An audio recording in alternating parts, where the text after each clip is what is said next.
Dishonored was released just over 10 years ago. Back then I was incredibly hyped about it, and it cemented itself as one of my go-to stealth action games. I wanted to go back and revisit the game for two primary reasons. Firstly, I just wanted an excuse to play a good stealth action game again. I don't know if it's just me, but I've been feeling like there's a bit of a stealth drought. Now I understand there are games on games on games released with stealth elements, but that's not the same as a game where stealth is built as the main focus. Secondly, I wanted to make this video. I figured it would be a good time to go back and revisit the game and ramble as I like to do.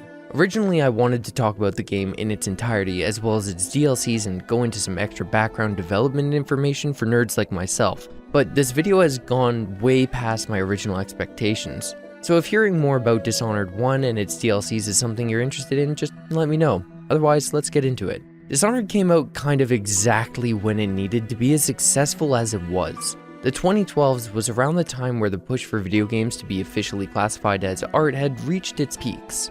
On top of that, the number of immersive Sims games had drastically dwindled down, with the best games in the genre from memory being the BioShock games with extremely limited competition. Finally, there weren't really any solid high-profile stealth games either, aside from the soon-to-be multitudinous Assassin's Creed games and one Hitman release. It was originally presented to Arcane, the developers, by Bethesda, the publisher, as a stealth action immersive sim set in a medieval Japan setting. Over the course of the initial design documentation, the game ended up transitioning to London and then from there to the fictional city of Dunwall. According to the developers, they did this because no one on the team had a substantial enough understanding of the culture of Japan. This is, by far and away, one of the best reasons for this decision they could have made. They avoided making a game that substance would have been significantly shallower in every aspect because their lack of understanding when it comes to Japanese culture, geography, and technology for the time period, which would have led to a massive stint in creativity. When you don't understand the makeup of your setting, one of two things tend to end up happening.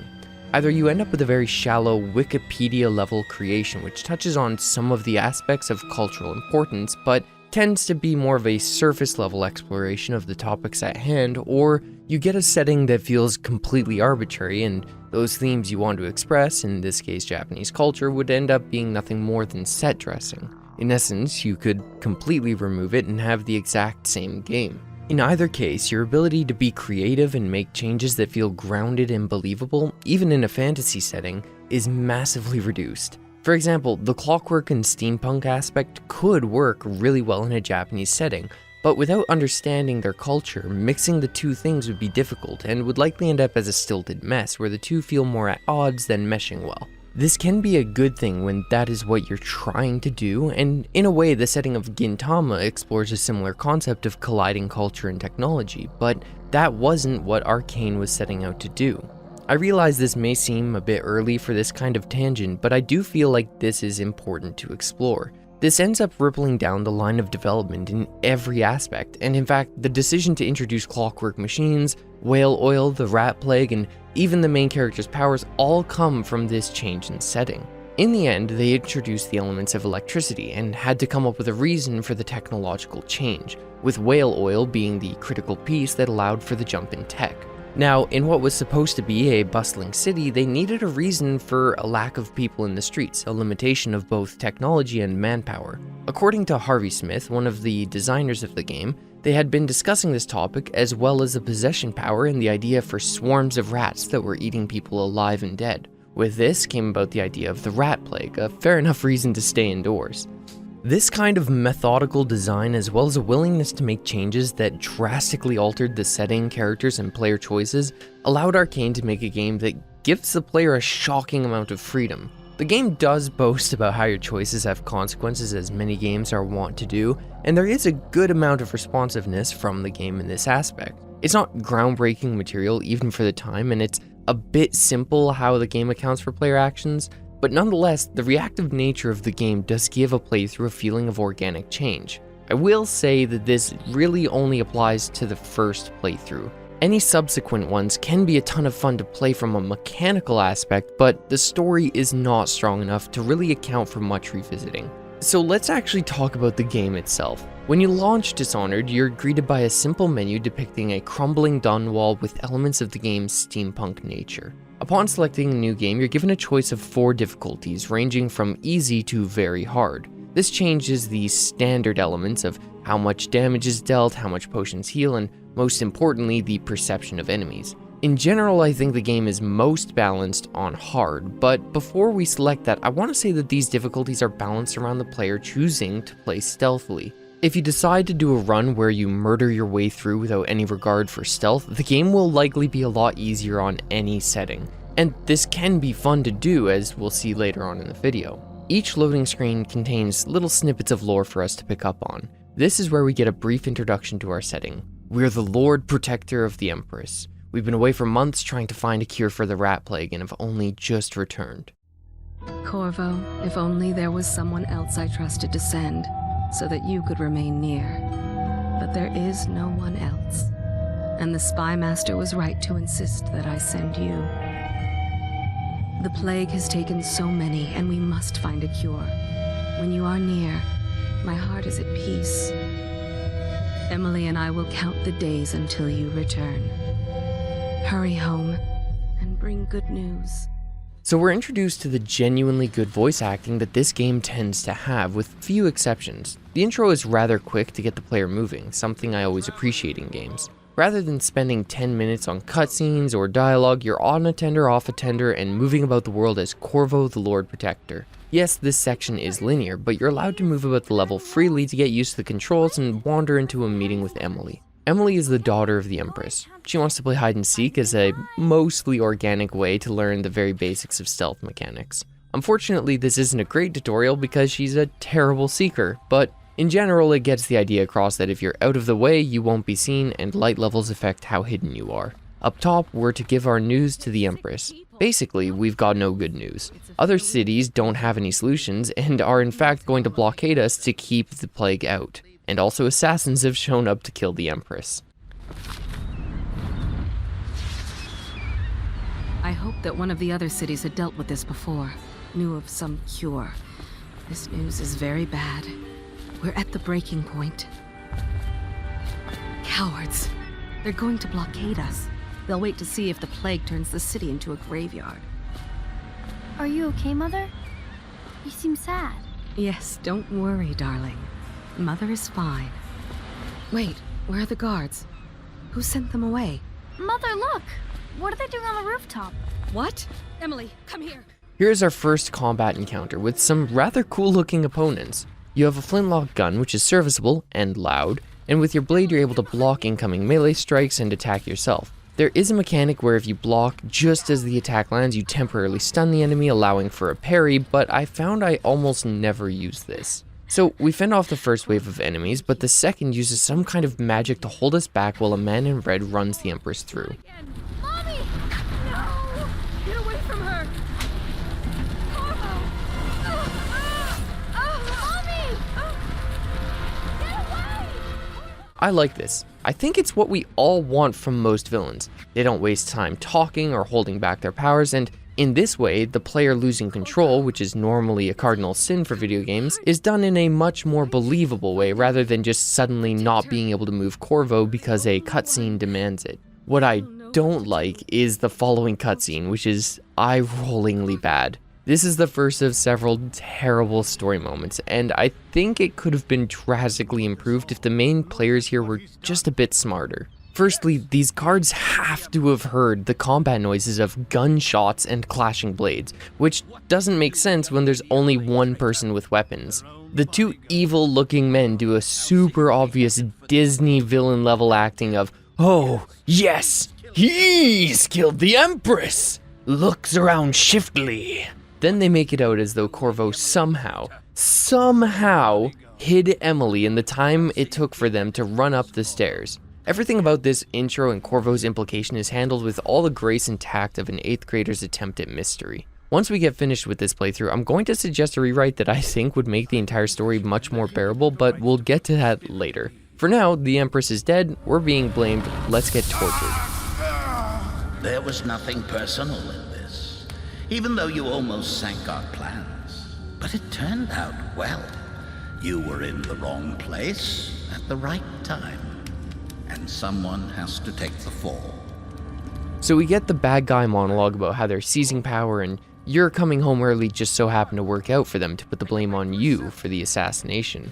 This does raise the question of what they were going to do otherwise and who they were going to put the blame on, but we'll ignore that.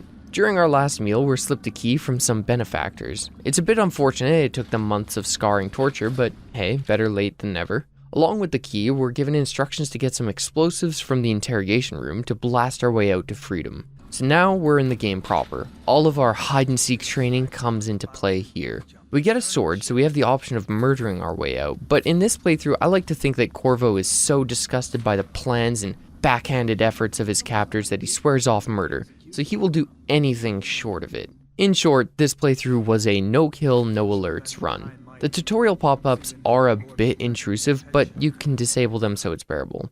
What is significantly more distracting are the floating markers leading you to your destinations. If you somehow end up playing this after, I strongly suggest turning these off for most of the game, as I did in this playthrough. We'll discuss them more when we get to the sandbox section of the game because that's where they're most noticeable, but know that the game is incredibly well designed to show you where you need to go with them off, and it's a lot more fun to play that way. We make our way through the prison, and the gameplay is generally pretty solid.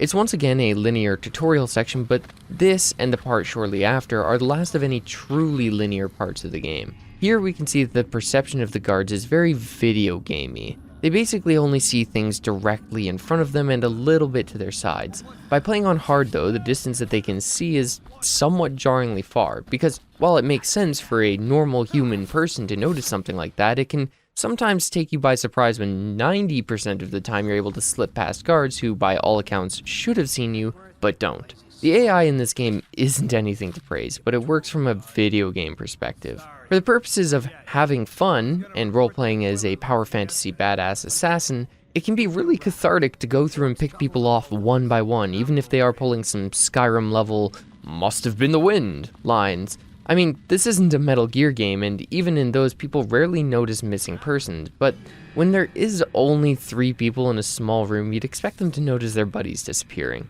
As we make our way through this section, let's talk about stealth in a more detailed fashion, as the core concepts don't really change later on in the game, but rather get added onto. There are 3 main factors that determine how hidden you are: visibility cones, light levels, and noise. Visibility cones aren't anything new to video games. They are a cone, sometimes displayed in-game, that depict what a person would be able to see. This game has a very standard "if you touch their cone, their alertness quickly rises until you are considered seen" style of gameplay. If you are seen, then nearly instantly, all of the surrounding guards will know where you are as the person who saw you shouts for help. This does have a certain level of jank where sometimes you can knock a person out without the alert going off, but other times, even if you interrupt them before they can make a noise, the alert will still go off. If there's an unconscious or dead person, then the guards will typically start an alert state, waking them up or calling out that there's a murderer around. Once this happens, they will start actively hunting you. The time and thoroughness of the hunt is actually determined by difficulty and the player's chaos rating. To help stay hidden, there is a light level mechanic inspired by the old Thief games, but with a softer implementation here. To my knowledge, being in the dark on easier levels can fully hide you due to the lowered perceptions, while in the higher levels of difficulties, it causes the alert stats to build somewhat slower. Finally, there is noise. This translates rather well in most cases and adds a small level of depth to the game that is definitely appreciated. When a noise is made in a hostile territory, people will react and seek it out, first going to the location of the noise, then looking around the surrounding area. There are 2 primary purposes for this. First, you can use it as a distraction, such as throwing bottles, using crossbow bolts, and the like. Second, when you take down a guard from range, they drop to the floor and make noise, causing others nearby to look toward them and try to figure out what happened. This does add depth and consideration to gameplay, as you have to take into account your surroundings when going on the offensive. So once we've made it to the explosion spot, we rig the door to blow and high dive into the water to escape into the sewers. The sewers, I find, are a much more accurate representation of the future levels, and we can look at the tutorialization here in 2 stages. The prison itself is used to teach the player how to move and deal with encounters focused on NPCs, while the sewers are built to teach the player how to handle environmental hazards. First, we learn about the rats as we watch a swarm of them eat 2 men alive, a fairly horrific prospect. We run from a pack using a waterway and then have to use the bodies to distract a swarm in order to open a large door. You can slash to attempt to kill all the rats, but it would cost you a lot of health and This is meant to show you that you can feed bodies to rats to stop people from finding them. A gruesome idea. Here the focus is immediately drawn to traps via tripwires, areas accessible by jumping and climbing, loot hidden away in nooks, and our first environmental puzzle, which is done decently. The order of these are presented to the player to feel purposeful and are laid out in a fairly organic way that allows for failure and learning. The traps are simple. You can avoid the wire, trigger it manually, or disarm the trap itself for some free bolts, which does reward the player for experimentation. Best of all, there's no minigame involved. The upper level accessible by jumping shows that the levels are going to be built to allow you to avoid dangerous sections entirely if you take the time to explore. It also has a bird's eye view on some hidden loot, which is a great incentive for the player to explore the map. Again, something we'll talk about later when runes and bone charms come up. After getting through these areas, we find the equipment drop left by our benefactors. It has a new sword as well as a crossbow, which allows ranged silent takedowns, both lethal and non-lethal by using a more uncommon ammo type. Finally, the puzzle, which is entirely optional, involves finding a safe and reading a note which gives us the details on how to locate the combo. It is a very easy puzzle, hinting that you need to look for the booze nearby and the code written behind it. For a fun fact here, the puzzle solution is always 4-5-1, unlike many of the codes later on in the game which are randomized from a set. This is actually an homage to the original System Shock game, where the first door code was also 4-5-1. It's something that many games in the immersive sim genre do, like Deus Ex and Bioshock, to pay respect to one of the biggest inspirations of the immersive sim genre. Sometimes people think that this is itself an homage to Fahrenheit 451, the book, but it was actually just the code to Looking Glass Studios way back in the day. Anyway, as we continue in, we learn about stealth drops, which will allow you to fall great distances without taking damage and killing an enemy in the process. This, however, is always lethal, which is fair enough. I struggle to think of a way that you could silently take someone out without killing them while also dropping on their head from 20 meters up. I'm going to talk about this later because it bothers me in every piece of media that does it, but for now let's just put a pin on the thought that falling that far onto somebody could be both quiet and non-damaging. This is our last section in the tutorial area. You deal with a couple of guards, there's a section that touches on the plague, and you finally reach the best character in the game. Over here. Quickly, I'm a friend. I'm Samuel, and I work for some good people who want very much to meet you. Well, they said you'd come out here. I could still hardly believe it. I'll take you to meet them. Just down the river from here.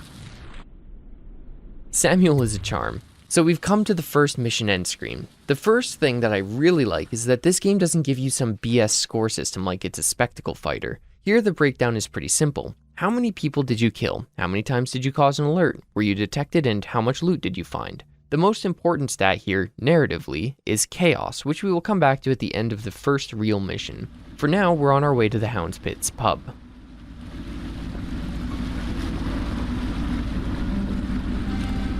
Of course, if anyone finds out what we're up to, the Watch will break in with swords drawn.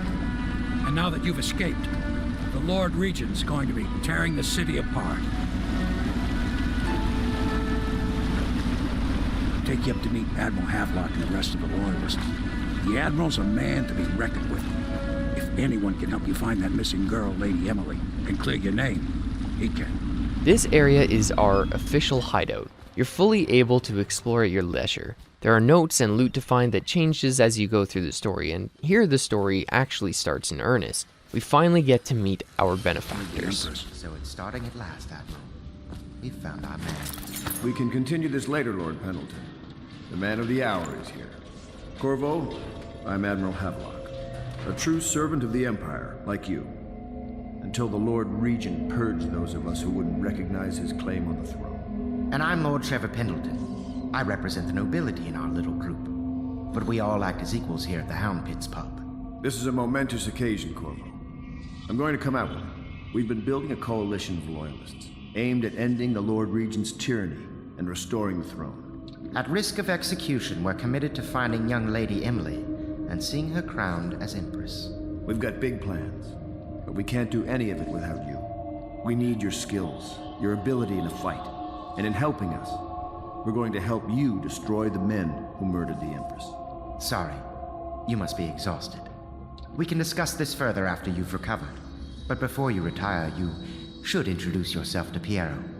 He's challenging at times. but his industrious mind buys him that right. Yes. Piero's as much an artist as a technician. He's going to be crafting the gear you'll need. Go talk to him, and then get some sleep. We can talk more when you've rested.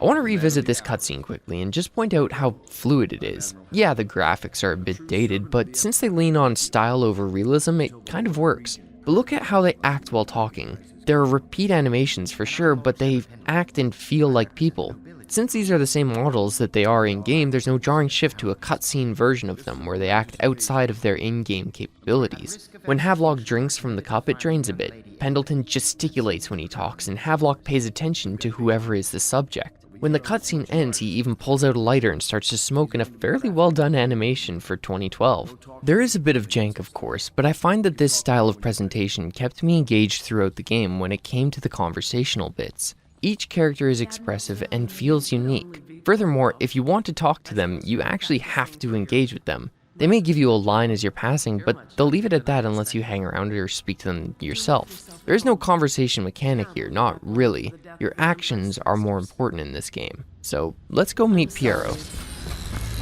I'll be crafting your weapons and gear, all custom work. For you, I will create the tools of a master assassin.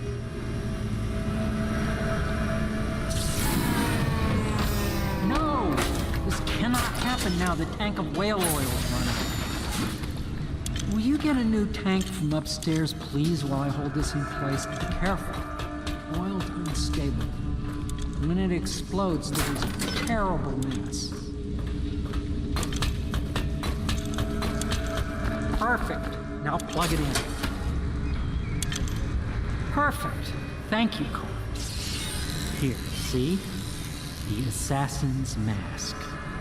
You're a wanted man, so everyone in the city knows your face, but this mask will mean terror to them. If you just hold still, fit must be precise. There. Can you see normally? Send the lens out of alignment. There. Better now? I could create more for you. Upgrades for your gear, weapons, munitions. But our situation here is desperate.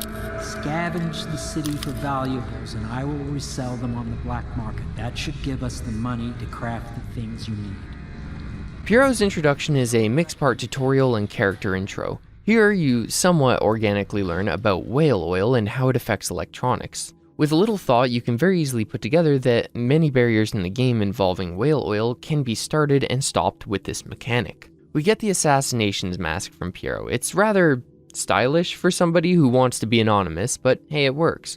It will also give us some bonus features if we upgrade it. Piero tells us that any stolen goods we get will be sold through him to the black market, which is a serviceable reason as to why we get money when we pick up art pieces or jewels later on. I won't bother harping on how unrealistic everything is in the game. That would just be pedantic. It's a game mechanic, it's functional, and more importantly, it adds reasonable depth to the gameplay without shattering immersion. I will end up being a bit pedantic later though.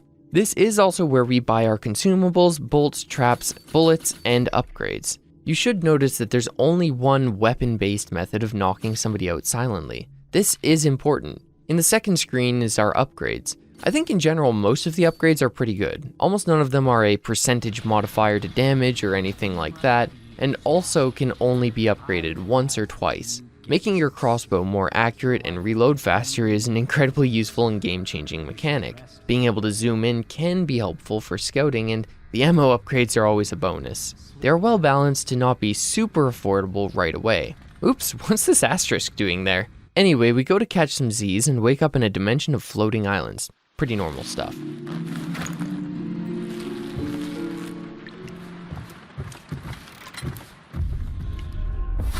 Hello, Corvo. Your life has taken a turn, has it not? The Empress is dead. Her precious daughter Emily is lost somewhere in the city, and you will play a pivotal role in the days to come. For this, I have chosen you and drawn you into the void. I am the outsider, and this is my mark. There are forces in the world and beyond the world, great forces that men call magic. And now, these forces will serve your will. Use this newfound power, my gift to you. Come find me. I find that the Outsider's lines are delivered a little bit too monotonously. If I had to speculate, which I don't, I just want to, I'd guess that this was a matter of direction rather than talent. The Outsider was meticulously created by the team to be an ambiguous, nonpartisan force of nature, neither good nor evil. To this end, they didn't want him coming across as an evil puppet master, but he still has those vibes. Instead, the intended concept stated by the devs is more akin to a bored god interfering with those he finds interesting and seeing what they do with the gifts he gives them. But the first gift he gives us is probably one of the coolest things possible: high-speed teleportation. Technically, we aren't disappearing and reappearing, just moving incredibly fast. This rarely comes into play, but it does mean that certain things like fall damage can't just be cancelled out. Something I want to point out here is our mana bar. This actually has a pretty interesting mechanic behind it that elevates it a little bit above the standard magic system in my eyes. As you notice, my mana depletes rather quickly when I teleport in rapid succession, but it also recharges on its own. When it's recovering, if you use a power again, you will reduce your maximum amount of mana until you drink a potion. If you space out your power's usage then, you will rarely ever need a tincture to refill it, adding depth to the magic system by making you consider when you need to use multiple powers at once, or when you can take things slow and plan it out on the next recharge. The next gift the Outsider gives us is a mechanical half-living heart, another brilliant decision by the dev team. When used, it will point you in the direction of runes and bone charms, and when it's activated, it will tell you secrets of the world. Voiced by the same actress as the Empress, it gives us an immediate in-universe reason to listen to what she has to say. This place is the end of all things, and the beginning. All of time's meaningless here. Neither seconds, nor centuries. We'll talk about the runes and bone charms in more depth later, but for now, know that runes are used to upgrade and purchase new powers, while bone charms are equipable items that add passive bonuses to your playstyle. In total, there are 6 powers and 4 enhancements that you can spend runes on. The powers are blatantly magic and will cost mana to use, while the enhancements are permanent passive bonuses. One of the things you may notice is that some of these are way more useful than others, and yeah, they are. The system isn't balanced for each power to be equally useful, but balanced around cost effectiveness. The power to bend time is incredibly expensive on your limited resources, and the power to teleport is infinite. Dark Vision has incredible secondary bonuses that isn't noticeable at a glance, and the other two, Devouring Swarm and Wind Blast, are lethal range kill methods that have different outcomes. You only get a certain amount of runes over the course of the game, so your choices in building a character do actually matter. You cannot end up with all of your powers maxed out. One of the main problems I do have with the powers in this game is that I almost never ended up using Devouring Swarm or Wind Blast. They're a little bit too situational and a little bit outside my regular playstyle. One important thing I do want to mention though is that you don't actually have to use any of these powers after this point. When this game was in its prime, there was a section of the fanbase dedicated to powerless playthroughs, and because of the brilliant design of the levels and maps done by Arcane, this is a totally viable way to play the game, lethally or non-lethally. In fact, I would even recommend giving it a try, as with the limited toolset, you're now forced to slow down and really make your way through areas methodically. This idea became so prevalent in the fanbase that it ended up being a feature in the sequel, where you're given the option to reject the Outsider's gift. So we wake up to our first big problem gameplay-wise. If you own the DLCs for this game, you're given bonuses at the start in the form of a ton of cash and several relatively good bone charms. Now, there's obviously going to be people who say, just don't use it, just don't take them, and so on, and we're going to ignore them both in this video and in-game. I opted to use them purely because doing so made the game more fun for me faster, but in principle, I don't like that these were added in. Not for any pay-to-win reason or anything like that, it's a single-player game, but rather because their addition takes away from the core of Dishonored's gameplay. With this cash influx, I was able to get several important upgrades right away and maxed out my consumable stocks. The dialogue we get during the mission briefings always lands on fine for quality. None of it is amazing, but it's rarely ever so long as to be annoying, so it kind of balances out. In about 30 seconds or so of chatter, we have our mission. Find and eliminate Campbell, leader of the Order, retrieve his journal, and rescue a rebel named Martin. I don't know how you're gonna do it, but good luck. I said before that Dishonored's brevity with its cutscenes is one of its strengths, and I do stand by that. You almost never have to deal with long interruptions in-game where you aren't still actively able to play. On our way out, we're given a sub-goal by one of the maids. Her uncle is being targeted by Campbell and she wants us to save him. This is the running setup for the rest of the game. One major goal that we have to do, a major optional goal we can opt into, and then a ton of smaller objectives for us to engage with or skip outright. Using the heart, we can confirm that Samuel is in fact the best character in the game. I'm ready when you are, sir. So we arrive at the city with Sam, giving us a setting intro. It'll be a rough trip. Used to be to go straight up Clavering Boulevard, but now it's not so easy. Half the city's dead of the plague. The other half's fighting over what's left. City Watch still holds the bigger streets, and they've set up those wall of light checkpoints. A man walks through one of those and he ends up burned to a crisp. Everything not controlled by the City Watch is gang territory. Then there are the real odd birds living on the fringes like that Granny Rags. They say she's nuts. I don't know which is worse. Just take your pick. We do get some good exposition here. The city sucks, Main Street is under guard, the gangs are roaming, and there are crazy people making names for themselves. We are getting setting, themes, tones, and important info quickly and all without breaking immersion. 10 points to you, Arcane. You did good. So here we are, the game proper. It's only taken us about 30 minutes of video, but we're in the first sandbox section of Dishonored. The beat-by-beat analysis of the game will sort of change here because not every little thing in an open world needs to be broken down. Instead, we'll be talking about things of note while gameplay of the open world sections go by, and when important events happen, I'll address them. Firstly, we can talk about bone charms, runes, and side objectives. In most games, one of the big problems that designers have when dealing with exploration is a reason to do so. There needs to be some level of gratification for the player to encourage exploration, whether that's the form of challenge, loot, narrative progression, or environmental storytelling. This game does use loot rather effectively. There's the smallest form of consumables and money, which have a purpose, but a little bit reduced by the massive influx from the DLCs. Where this game shines though is in the bone charms and runes. While these items are very useful in their own right, from a game design perspective they are a blessing used to make a lot of the level exploration a ton of fun. With the heart guiding you to where you need to go, it becomes a quest of finding the rune or bone charm, getting nearby, and then usually solving a simple puzzle. Bone charms are a nice passive bonus that do things like extend your health, your mana, make you run faster, make you have more breath underwater, make you resistant to explosions, or able to eat rats. They're nice, but their random nature means seeking them out becomes somewhat secondary to their superior rune counterparts, which can be used to buy the magical powers and enhancements. The runes are typically placed in one of 3 area types. Out-of-the-way zones that require navigation, with the challenge being finding out how to get there. Areas that have puzzles to solve in the world, similar to the safe puzzle from earlier in the tutorial, but with more variety and difficulty.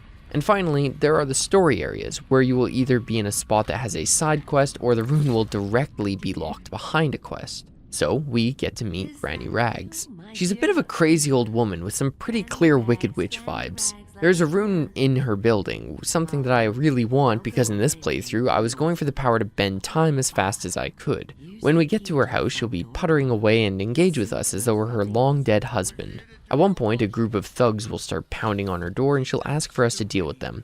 As always, we get to decide how, though conversation isn't our forte. Once we do this for her, because who wouldn't help an old senile woman, she gives us a bone charm in a rather disturbing, obviously set snare trap. Grabbing it won't trap you, just give you the good old Granny Rags jump scare. She'll talk about how terrible the thugs are, especially that leader Slackjaw. If we want to get another bone charm from her, we can help her out by tampering with his elixir stills. Whether you do this or not, another bone charm is set behind her house in a small shrine dedicated to the outsider. Be careful, Corvo. They call her Granny Rags. You wouldn't recognize her real name, or even the name of her family, but an emperor begged for her hand once, and rich young men fought each other for her favor. Granny Rags is a genuinely interesting character who we will be visiting later. Pretty quickly actually, because I'm a slut for a rune, so I decide to help her. We just need some stuff from the doctor's house to do it. See, the elixir is a potion meant to help with the plague. In-game, we use it to restore health, and it seems like the people in universe do so as well. They use it to help fight off the plague with varying levels of success. It's currently meant to be more of a stopgap to help slow down the massive death toll. This means there is a ton of profit to be made in producing it. Slackjaw and his gang are making essentially bootleg elixir. Our own Piero has his own brand of it, and there are other great minds in the city brewing their own, one of which we use to restore mana. Now, there is something of a narrative dissonance that happens here. I'm doing a no-kill playthrough, and technically I achieve that, spoilers. But by tampering with the elixirs being made by the gang, I get many people infected with the plague and, in doing so, killed. Indirect kills normally do count towards the achievement and the score screen, so if you knock a guard unconscious and he falls into the water or far way down, they will die and you won't get the achievement. In this case, though, the action doesn't count against that progression. This is the first really low-level moral quandary presented by the game. Now, I will say as a preface that there are some really good points for questioning the morals of what you do, and how the game handles it is pretty interesting. I bet that most people's reaction to this quest was initially very video game linear. Do quest, get reward, and then the game moves on. But by doing this, there is a tangible effect later in the game, as there are more infected people that will be presented in the levels. Killing people in general does have an effect because of the chaos system, which measures how many people you kill and ranks the chaos it would cause in vague terms of low, medium, and high. Killing a couple of people won't change the chaos rating, but killing a bunch of guards, maids, and pedestrians will. This allows the player to make meaningful moral decisions without having to sacrifice the idea of being a purely good or purely bad playthrough with the spare everyone being good and the kill everyone being bad. You can kill somebody and be the good guy. You can spare them and be the bad guy. As with many things, we will talk about this later when it becomes more relevant, but every decision we make in sparing or killing in this game has a basis in moral value. I'm not just talking out of my ass here either. I was very gratified in finding some interviews that corroborated my thoughts on this game. I'm going to read a couple of paragraphs from an interview done for Kotaku starring Harvey Smith, one of the game designers, done during the development of Dishonored 2 in regards to this game. Because people are not used to video game characters being mean to them or telling them that you're not a hero, you're a bad guy. Everybody just wants to be told in a video game that you're great no matter what you do. If you slaughter everybody, you killed the maids, you killed the old people, you killed the beggars, you're great, here's a medal, you're a hero. We decided that sounds psychotic. It doesn't match our values. It doesn't match the way any other fiction. Imagine a novel where a guy wakes up in the morning, kills everybody in the house, goes down the street, kills everybody on the way to work, kills everybody in the office, and then at the very end of the novel, there is a scene where he's given a medal and made some sort of hero and anointed in some way. It doesn't make any sense. What we wanted was to let you express yourself in game, but have the world react to that, at least in some way. There are other interviews that reflect this desire to have the morality of your actions impact the game to some degree, most involving heavy spoilers, including this one. The reason I included this is to show that this was something the developers were actively thinking about, and not just a byproduct of either the inclusion of an arbitrary morality system, or because of the hype for moral choices in games that was at its peak back then, though it feels like that's never really gone away since. So yeah, my no-kill character just spiked an elixir meant to prevent the plague with the guts of a known disease-carrying rat. Definitely not a good guy, but hey, I got a piece of bone whale with some carvings in it, so it was totally justified. So we move on to kill Campbell and save Martin. Luckily, Martin is being held at the entrance with only one guard, and a pull of a lever saves him. It's a good thing that he isn't the main objective, or else this would be stupidly boring. Obviously, I think this could have been handled a lot better in a game that is based around stealth and assassination, but whatever, let's move on. We've infiltrated Campbell's main base of operations, and we can now get our revenge kick. As you know, we just got teleportation, a severely tilted advantage in our favor, and that's not even the most powerful thing we can do. The powers we can unlock are somewhat few, but the ones that are implemented are just so good. Like I said forever ago, this game was made rather meticulously and methodically, and the team at Arcane built the game to account for your insanely unbalanced skill set. Instead of putting limits on the abilities, they made the levels and game in such a way that allow for an overpowered protagonist to flourish and experiment in them. The whole point of this is for you to become overpowered and live out that fantasy. One of the reasons there are so few powers is because they whittle out the ones that completely broke the game beyond repair and just let you be unaccountably powerful instead of godly. At this point, you'll likely have a couple of powers or maybe upgraded teleport, an extra enhancement, the powers to possess people or slow down time. The game is ready for all of it. There are great ways into the compound, different methods of getting information to accomplish your goals, which dark vision can do very easily, and a lot of side areas to get distracted by.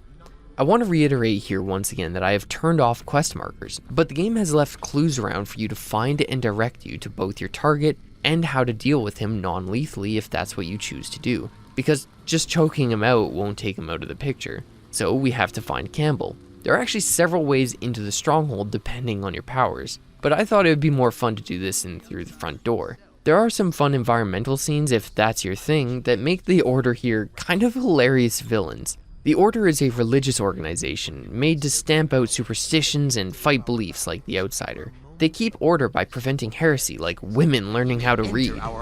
Overseer Sturgis, my youngest sister lives with my wife and me, but does not cook or clean.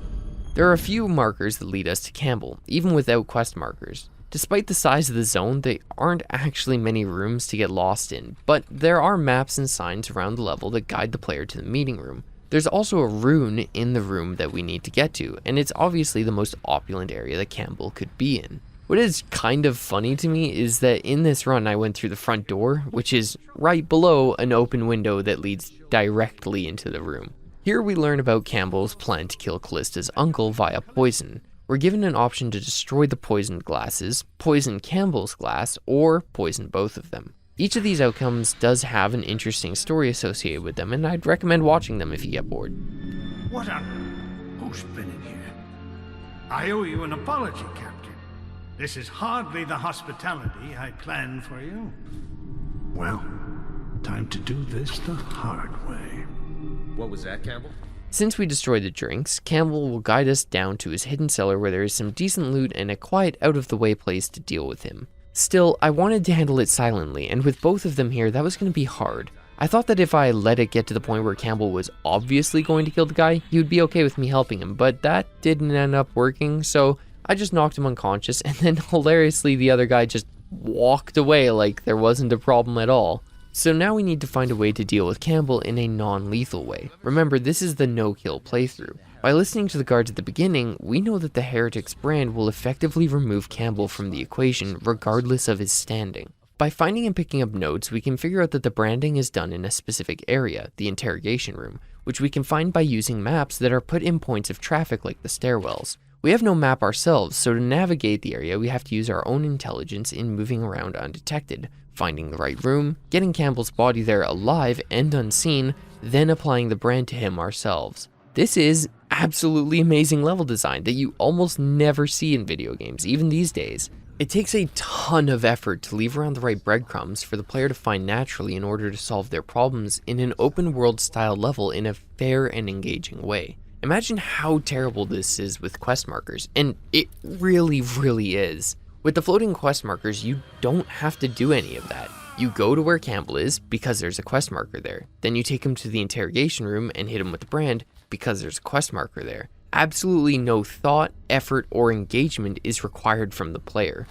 Once this is done, we can go back out, and there is another short but still engaging area for us to loot and meet up with Samuel in.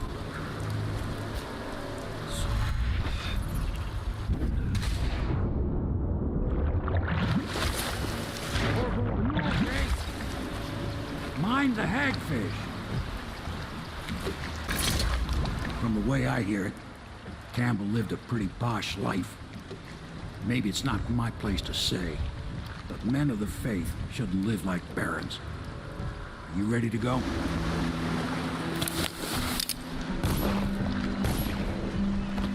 He's alive. Thank you, Corvo, thank you. My uncle's a good man, and one day he'll prove it. Here. I know you did this for the right reasons, but I want you to take this as a reward. It's an old heirloom one of my aunts gave me.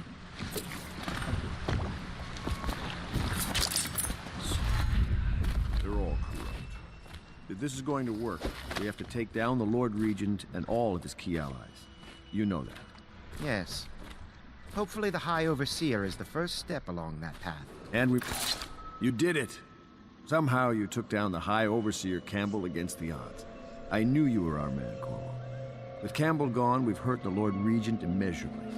And with Martin back, we'll have the finest strategist alive. The Lord Regent must be shitting himself in Dunwall Tower. Yes, and Campbell's journal, let's not forget. Our hope is that in these encoded pages, the location and condition of Emily Kaldwin can be discovered.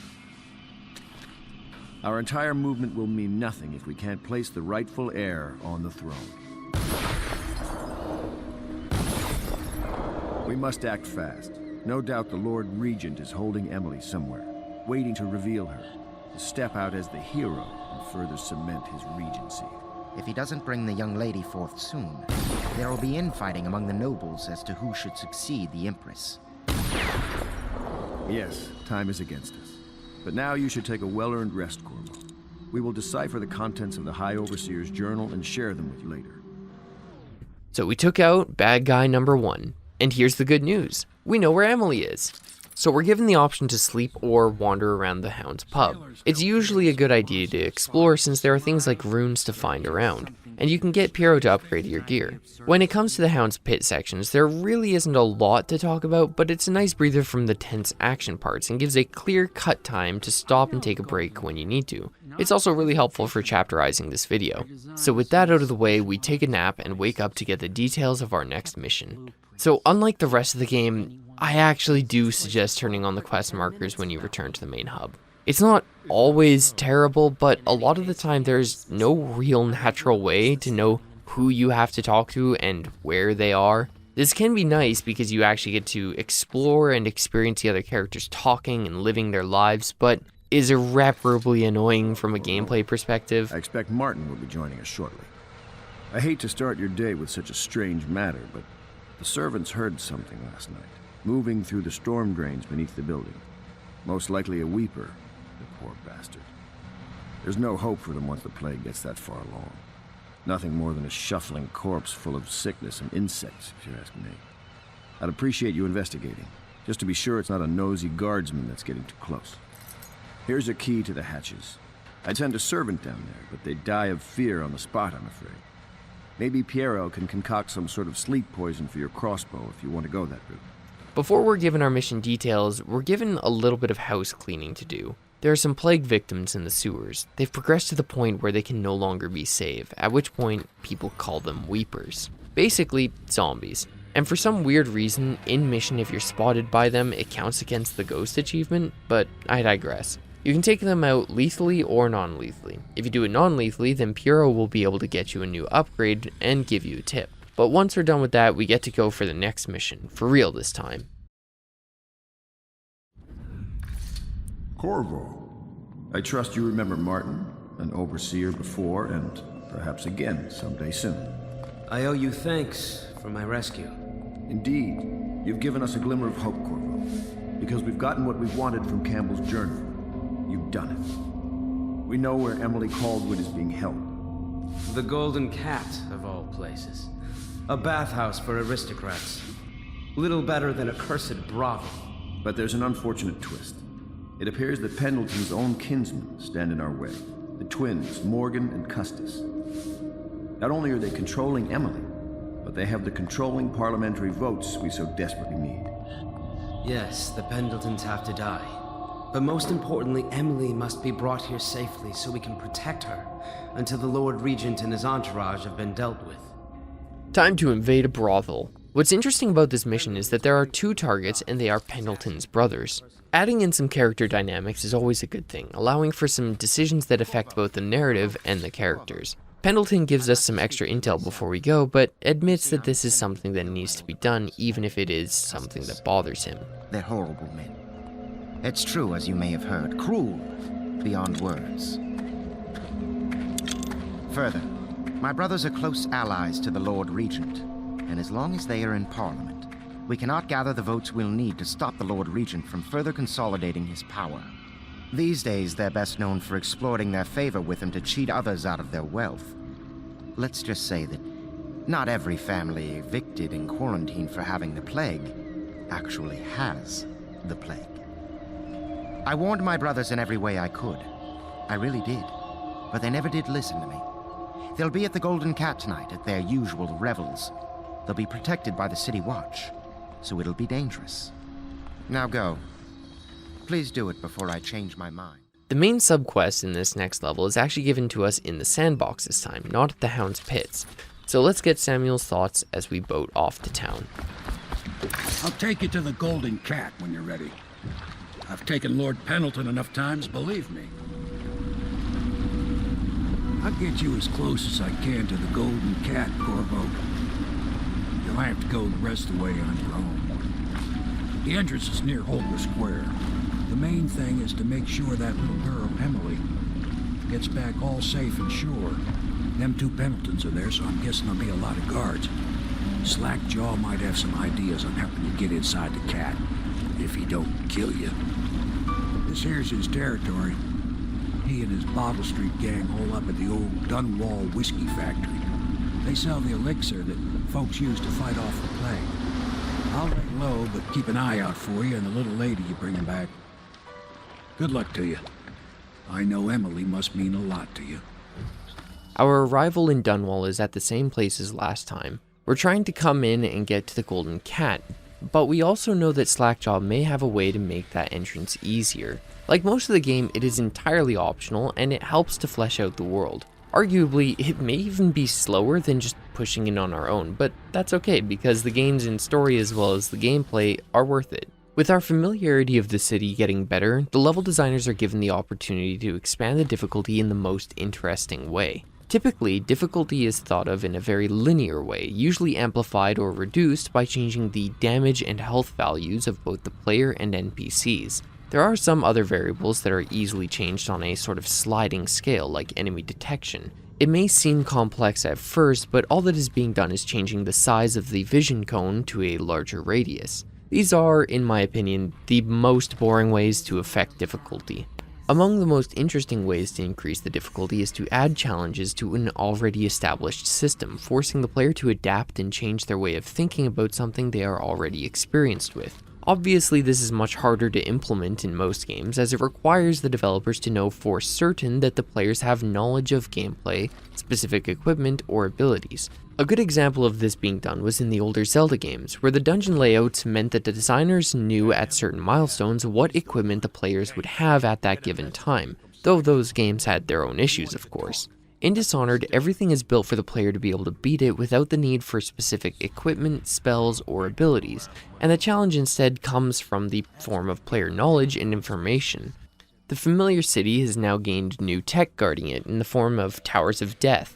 Depending on your own actions, there may be more Weepers around, and there are likely assassins on the rooftops specifically looking for you. Places that felt safe and familiar are recontextualized to be even more dangerous, and places that were once deadly can now be safe. So we approach Slackjaw. Somebody seems to have spiked his elixirs. The Fiend!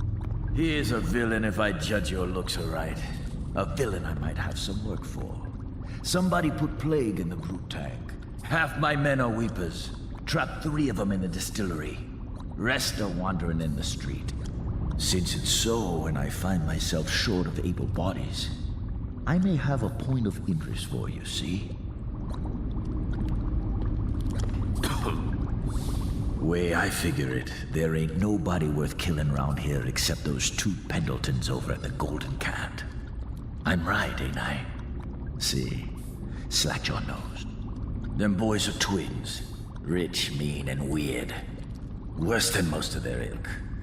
They've been laying low there a while, not sure why. There's a lot of security at the Golden Cat tonight, though. Special guests and the like.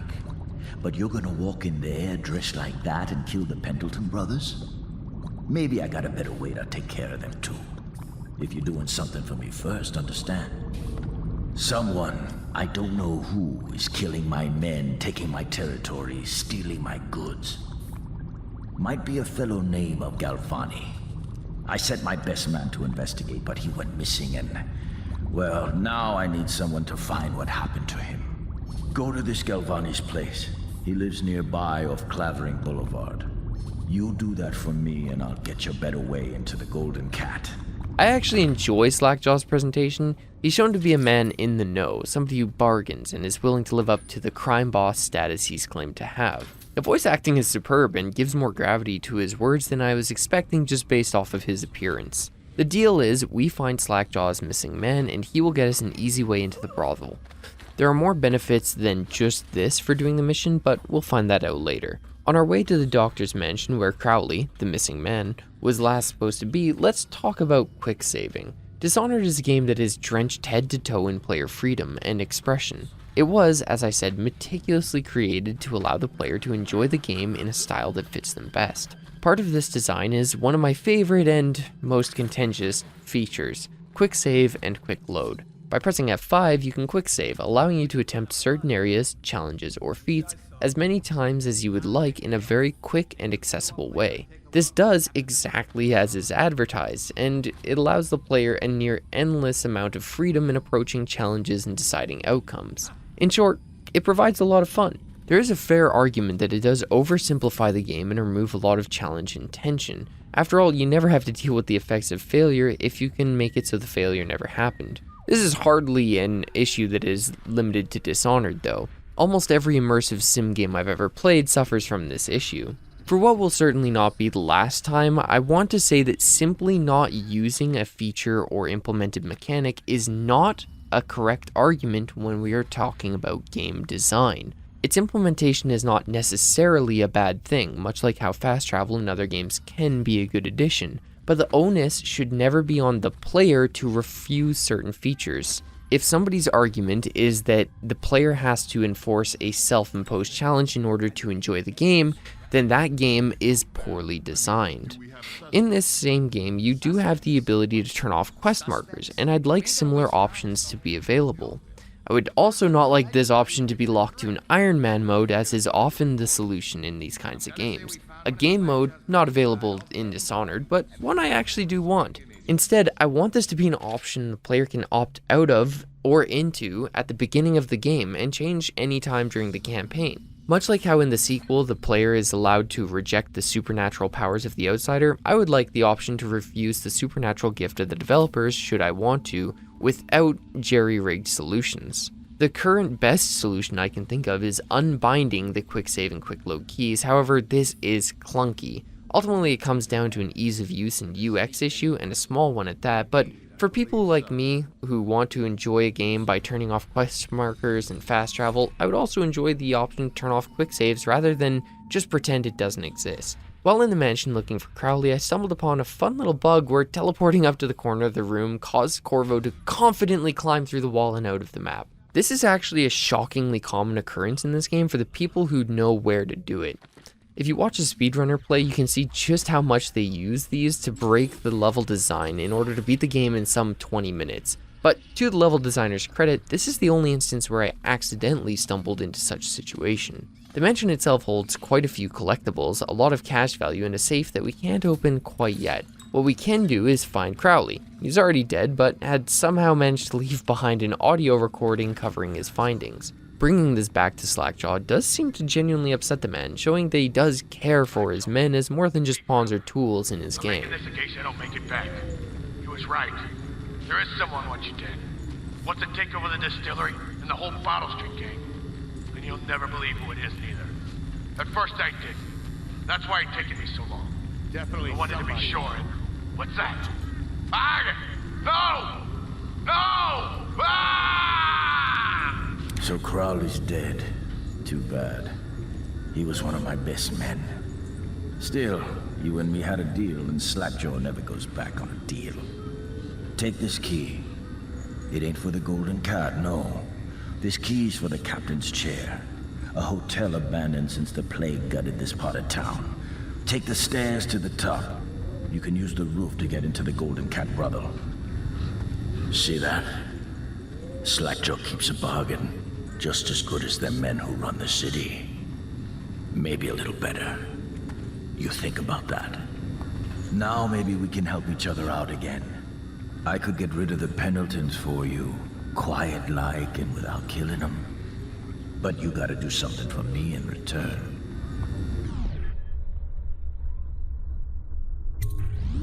The cat's having a big reopening tonight. Lot of money clients, including an arts dealer named of Bunting. He's got particular tastes, or so I've been told by some of the ladies. Got some pretty fancy stuff locked away at his place, and the only thing preventing me from nabbing all that loot is the combination to his safe. Of course, the Pendletons have been camped out there for months too, not sure why. So that means a lot of the City Watch and other soldier types. Bring me that combination, my masked friend, and then I take care of the Pendleton brothers. Just like that. You ain't never even gonna touch them. And I promise, I won't kill them, and no one will ever see them again. Now if that ain't a deal, Slackjaw don't know what is. For all the blatant thug stereotyping this character has and the limited amount of dialogue available, there is more to this character than being just a generic stand-in boss character. He lives up to his end of the bargain and gives us a key that opens up the side of the brothel for us. On top of that, Slackjaw offers us a way of doing in the Pendleton brothers without murdering them. If we can get the code to the safe in the manner we found before and bring it to Slackjaw, he will deal with the brothers for us without murdering them. I actually really like this for two big reasons. One I'll address after we get the code. But for now, this actually allows us a way to circumvent the standard gameplay loop while still operating inside of it. We do have to go to the same location, but now we have a way of accomplishing our main mission without ever actually having to interact with the targets themselves. Not only is this a non-lethal way of dealing with this situation, it's one that requires the player to adapt a new mission on the fly, even if only in a small way, and particularly only if they have the quest markers turned off.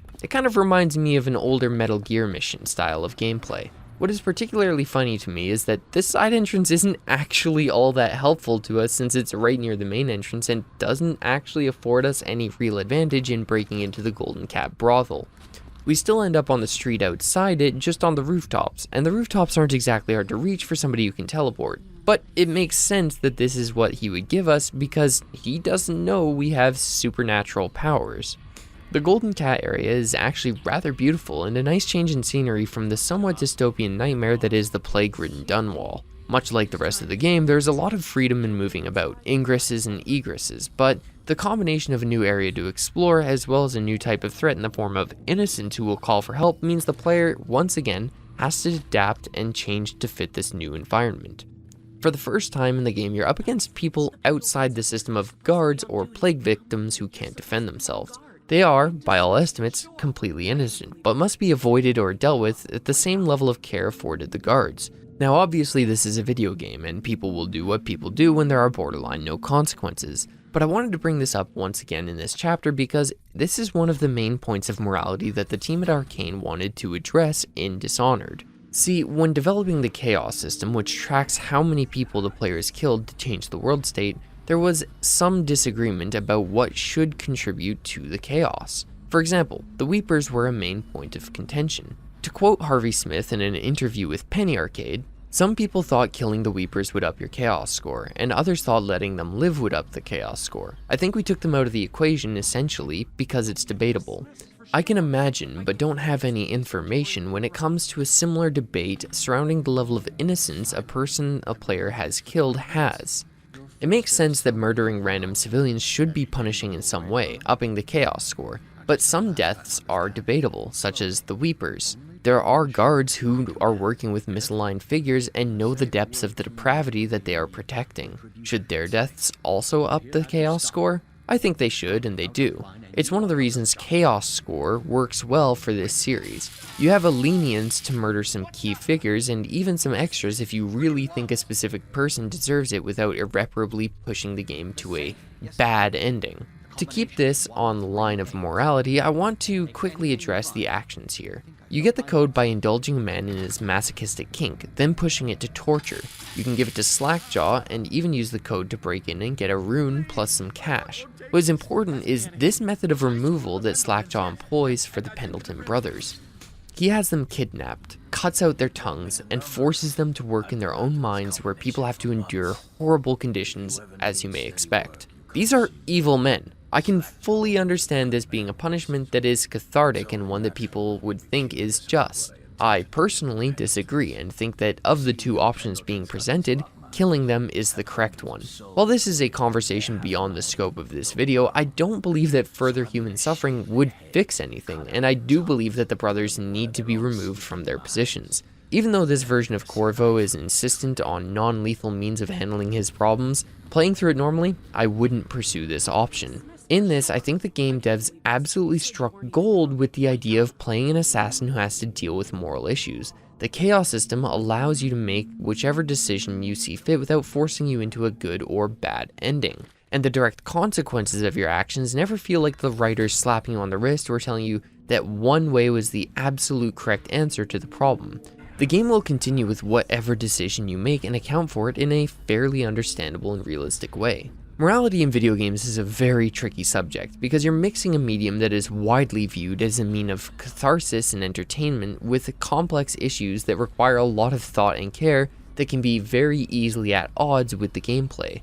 Look to games like The Last of Us 2 for examples of ludonarrative dissonance, where the morality the game is preaching is frequently ignored by the standard gameplay loop. By incorporating morality into the gameplay loop, but not imposing the developer's own definitions of right and wrong too heavily in that loop, Dishonored is a rare example of a game that gives the players some hard decisions and the freedom to decide for themselves what is right and wrong as a shadowy arbiter of justice. If this game, like so many RPGs, both for the time and now, just used a sliding scale of morality like Renegade and Paragon, all of these decisions in the game wouldn't be decisions, they'd be a multiple choice quiz presented by the devs on the devs version of right and wrong. Also yes, when I said decisions I meant it as plural. What these large scale targets do for people who do care about depth in their video game narratives is provide context for their actions beyond just the seeming black and white decision to kill or not kill somebody. This effect can ripple down further as the decision to kill or not kill minor characters who don't have any real effect on the story can still have meaning to those players who made that decision,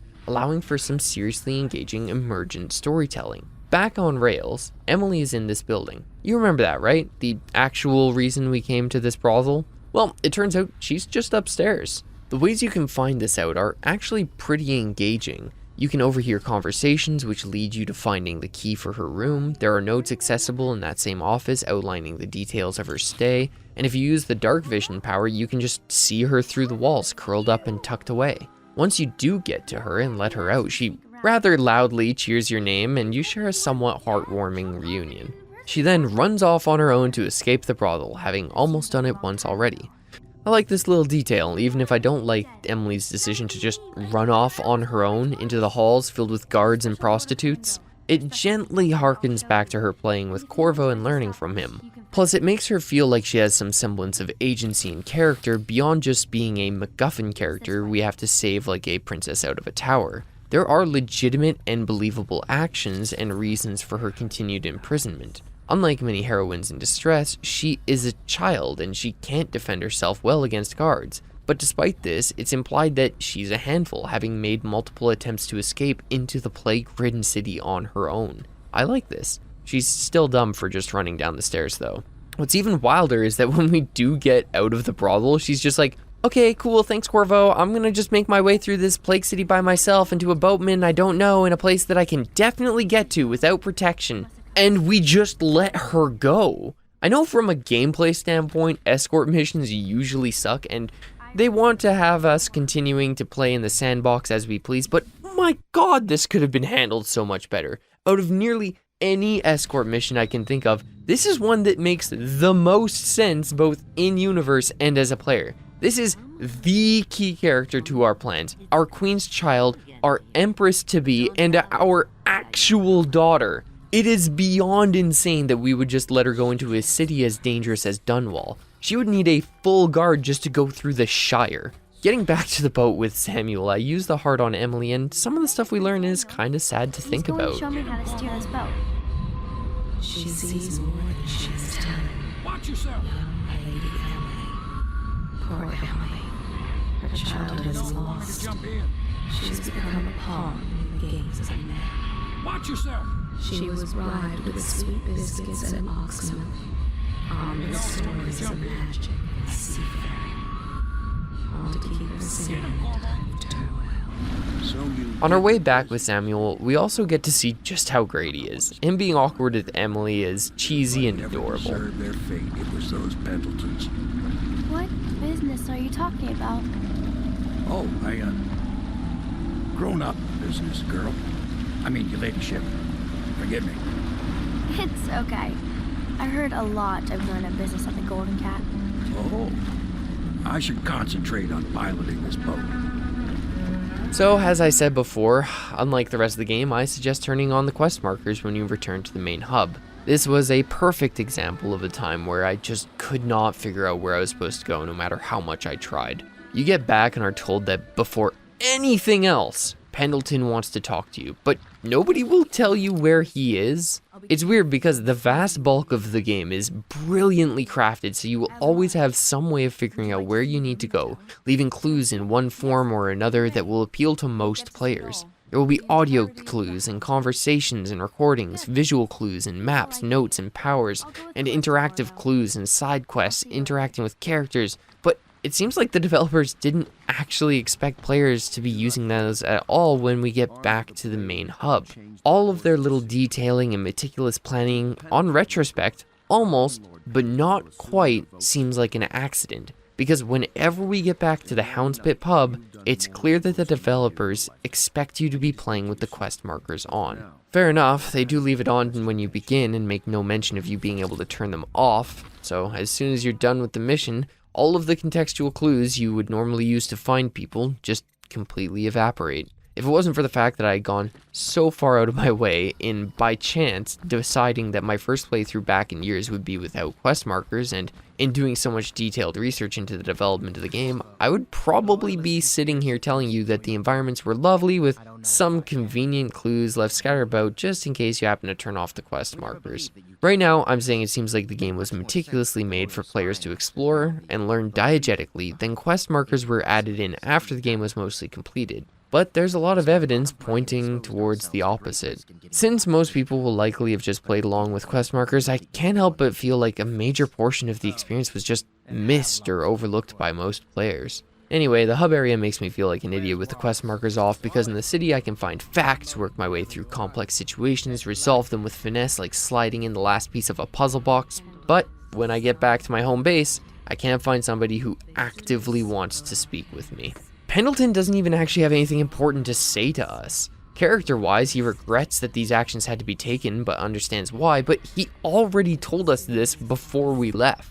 Emily is in the tower above where you spoke to Pendleton. You can listen in to her having a rough conversation about her mother's death, and honestly, it works rather well even if I was acting like a dunce while it happened.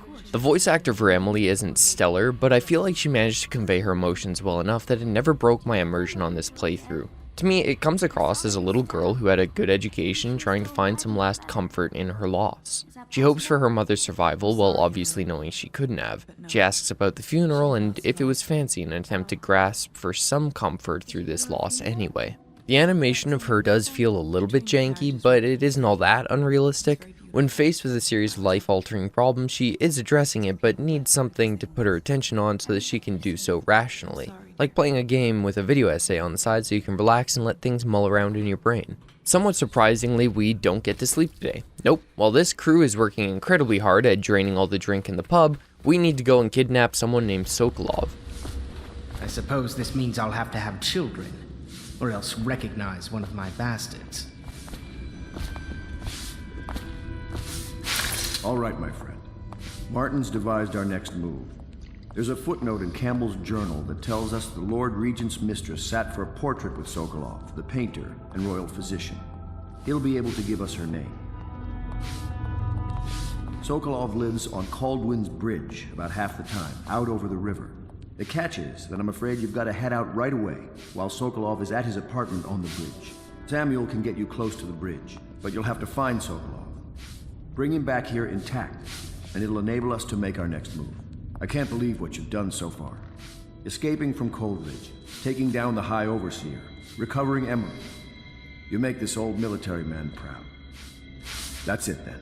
Sokolov is a name that we have heard several times as somebody who is both a genius and who created the weaponry that defends the city. He's also someone who is trying to cure the plague. One of our main elixirs comes directly from his creations. We need him because he has direct ties to one of the main proponents of the Lord Regent, someone who is helping fund the efforts of the people behind the Empress's murder. If we take them out, it'll send a clear message and help shut down any immediate pressures they can use to their advantage. The problem is that nobody really knows who it is.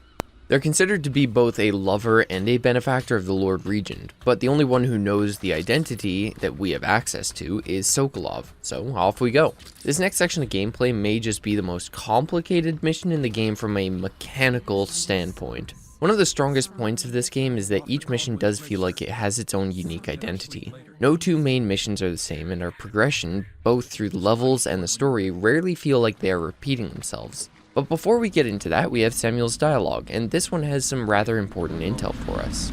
Caldwell Bridge. You've been in the city for years, but you lived in Dunwall Tower with the late Empress, so maybe you haven't visited the bridge before tonight. Something to look out for. See all them lights on the water? That's right, we'll be spotted for sure. You're gonna have to shut off their power before I can pick you up. Now, about bringing Sokolov back alive. He's smart. Maybe even smarter than Piero. Got the whole of Dunwall under his thumb with all that natural philosophy business. New technology, potions and the like. Seems dangerous to me. But what do I know? Here we are. I'll meet you at the arches under Sokolov's place when you're ready, Corvo. Assuming, of course, you've taken care of those floodlights. So we have a multi-part mission, and this one takes place over several smaller zones. It is a lot more linear in a sense that we are definitely going in a straight line from one side of the bridge to the other, but there's still a standard set by previous levels in that there are multiple ways to make your way through. In my opinion, it's from here on that a playthrough that you're not using your powers really begins to ramp up in difficulty and interest. Our positioning also makes sense. We're going after one of the most intelligent and well-guarded men still left in the city in one of the wealthiest districts. Samuel couldn't just drive his boat up there, so he drops us off at a safe distance so that we can pave our way through, get our quarry, and get out in one fell swoop. The activities in this area are also pretty dense. I like the first rune puzzle here, which, while not incredibly difficult as always, is interesting and engaging. There's also another section where the outsider talks to us, and while I'm okay with his little intrusions, I could honestly miss most of them. But I'm not actually going to dwell a lot on this mission. It really is as straightforward as it sounds for the most part. There's a really good use of verticality with the bridge, and climbing up it can instill a certain sense of beauty even with the somewhat aged visuals. Plus, quick saving and jumping off from the top is a ton of fun.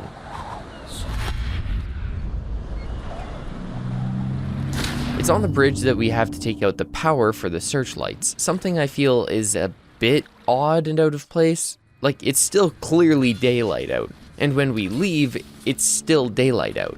This really feels like a mission that should have happened at night, especially since there aren't really many missions that happen in a large outdoor map at night in the dark. Since we're in a pretty tight map, section to section, I want to take a second to rant about something that bothers me while letting some of the gameplay play out. I don't have a good segue, but if you want one, this mission is the only mission in the entire game where we aren't allowed to kill our target. You will outright fail if you do kill Sokolov and will be forced into a reload. So let's kind of go on a ramble about that for a second. The idea of silent takedowns is completely ridiculous. I did a lot of research on this subject while writing for a book, and there are two main problems with silent takedowns for me. First is that people just don't die quietly. A slit throat from behind doesn't instantly render somebody inert and silent. There's loud gurgling and thrashing involved. If you can kill somebody with a very quiet weapon, which are rare, even crossbows are actually quite loud, especially in low-tech societies, then they will still fall and crash about. Even under the best circumstances where you can still somehow muffle somebody's yells against their thrashing and kill them quickly, you have to perform all of those movements so quietly as to not alert somebody nearby, which is incredibly unlikely. Secondly is the idea of non-lethal takedowns, such as choking somebody out or otherwise rendering them unconscious. If a person is unconscious due to lack of oxygen, blood loss, or blunt force trauma for more than a couple minutes, they are almost certainly going to end up with severe brain damage, if not more likely, they just end up dead. Anyone knocked unconscious like this without proper immediate medical care is almost certainly going to wake up right away or die. Also, it's still not quiet for the reasons listed above. If you think slitting somebody's throat without them thrashing is unreasonable, imagine they get to be conscious for quite a while beforehand. If you think that the knockout darts make more sense, consider that anesthesiologists are highly qualified individuals who have to keep constant attention on their patients' dosages to various body factors while they undergo surgery to keep them unconscious, and even then there is a chance that they will wake up anyway. I'm sorry to rant so hard about this, and honestly I could tear apart more of these tropes in detail, but it's something that once you start thinking about, it really takes away from the badassness of it all. Don't get me wrong, I know it's for a video game, I know it's for fun, come on Flames, suspend your disbelief, I do get it. It's just something that annoys me that I have no real solution to outside of magic. Anyway, we push on into the last bit of the map where Sokolov is hidden, and the map is surprisingly dense. I say that because most people will likely skip 90% of it. Even then, on this playthrough, I accidentally made my way to the end of the mission because of our powers, and the obvious extravagant building with an open roof makes it super simple to get to Sokolov. It's weird because, out of the entirety of Sokolov's mission, this is the least guarded and easiest place to access, so to me it makes the most sense to put him down in the office where there are a ton of guards and maids wandering about for us to work around. That's just the mansion too. There are several side stories and activities going on, multiple smaller puzzles, and a rather large area to explore. This is, outside of the last two missions, one of the best pieces of map design for a player playing without powers, but with them it becomes so trivial as to be forgettable. This is also one of the only missions where there isn't really a good clue as to where Samuel is, so finding him without quest markers can be a bit difficult. But yeah, we capture Sokolov, teleport him across the map, and make our way out. You see what I mean about the powers making this kind of trivial? If you have to carry Sokolov out by hand, keeping to the shadows, putting his body down to deal with threats, this map is complex and mechanically challenging in a way that no other mission has done so far. But we do have powers, and we're using them, and we're moving on. I think my favorite part of this mission is when Sokolov yells out, "How did you get past all the guards?" But all I had to do was take out one single guard to get to him. They set up a cell for Sokolov in the old kennel. Shackles and everything. It'll be a shock, him waking up in the straw and old dog poop. But from what I hear, he's woken up worse places. Guess we all have at that. So we get back with Sokolov in tow. Honestly, not much of interest happens this time at the Hound's Pit pub. There's some chatter, you can walk in on Emily sleeping, but there really isn't much to do this time post-mission. When we do get some sleep, we wake up to Emily having snuck into our room. There's some decent dialogue about her coming here in case of an emergency, but it's just character work. She did draw us this picture though. It's one of the fun little things that changes between playthroughs, and as we are right now with our no-kill playthrough, she draws us all smiley and chipper. We don't get it if we're a murderous bastard though. With the morning comes intel gathering from Sokolov. He knows what we want but refuses to tell us, even knowing that it likely means his torture. You're part of this rabble, but I know you have your reasons. Yes, he does. All we need is the name of the Lord Regent's mistress. It's very simple. I elect not to tell you. You will have to force the words from me, and I warn you, my willpower is quite legendary. Obviously, there is a way to bribe him for the intel. He has an addiction to a drink that Piero has, and he will sell it to you if you want to get it for Sokolov since he hates the man. I like this because it means you have to potentially choose between equipment and the not evil option, at least if you don't have the DLC bonuses. The torture option basically involves feeding him to the plague rats, which I don't like for two reasons. One is the unnecessary human suffering bit from earlier. The other is that torture with this kind of slapdash plan relies on a method that could very easily end with Sokolov dying before giving us what we need. Imagine the incredible idiocy of getting the one man you know of with the intel you need and then accidentally killing him because you have a slight bloodlust. One thing to know here is that when you go looking for Piero, you will find him upstairs peeking through a door lock at Callista bathing. I know it looks... I was inventing a new kind of lock. The tumblers shaped like snowflakes. The truth is, there is no snowflake lock. I was just, looking through the lock. He apologizes to us, not her, and we can admonish him with one of two dialogue options. This scene feels wildly out of place with the rest of the game, and I honestly don't understand why it was put in. Like, it doesn't endear us to the characters, it doesn't make them feel more real, and we can't actually make Piero face any consequences for his actions. All in all, it just feels a bit tone-deaf and out of nowhere. What's even weirder is we can intrude on Callista's bath ourselves and either apologize for intruding or try to flirt with her. She does seem kind of receptive to it, but again, why would Corvo specifically do this? I understand that in many immersive sims we want the ability to go anywhere and turn on all the taps, but Corvo is a very specific character, and we develop an understanding of his personality over the course of the game. Would the Knight Protector of the Empress, Assassin of Dunwall, father of Princess Emily really be the kind of person to watch Pierre creeping on one of his co-conspirators, admonish him, then peek in or walk in on her himself? I guess that's up to you. When we bring the drink to Sokolov, there's a somewhat weak scene of him deciding to give us the details for who we're looking for. I understand that he's a man of vice as much as one of brilliance, but it does feel weird that he caves for just a drink. King Street brandy? I didn't know any more existed. It is an extraordinary gift.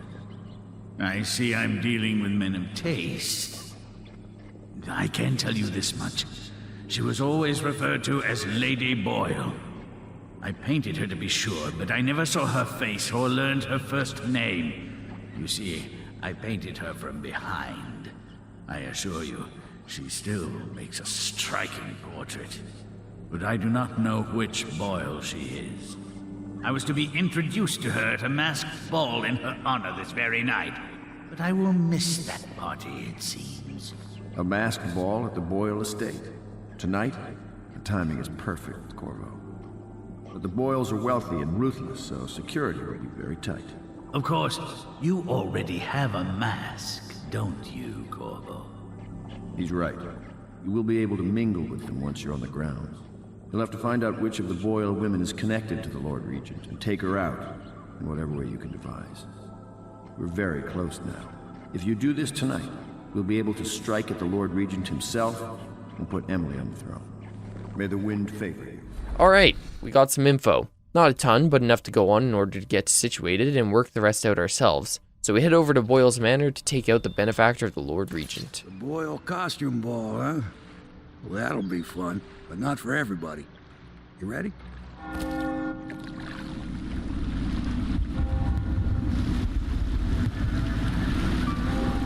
The Lord Regent's pulling out all the stops for the Boyle family.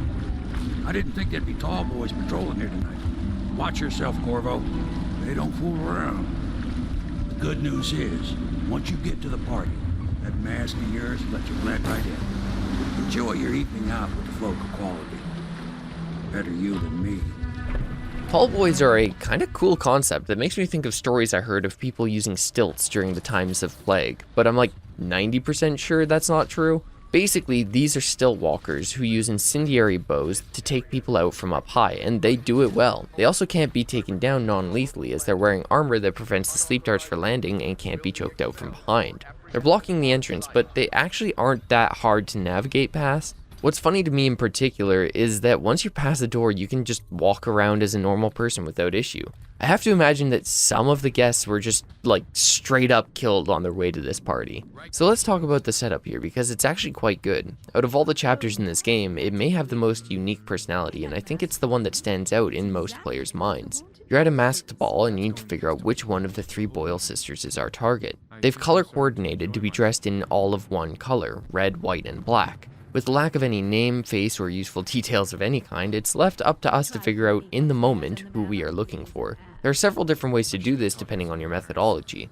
Of course, you can just slaughter everyone if that's your thing. If you're playing stealthy but lethal, you can kill them all out of the way or turn them to ash with a stealth kill and the right power.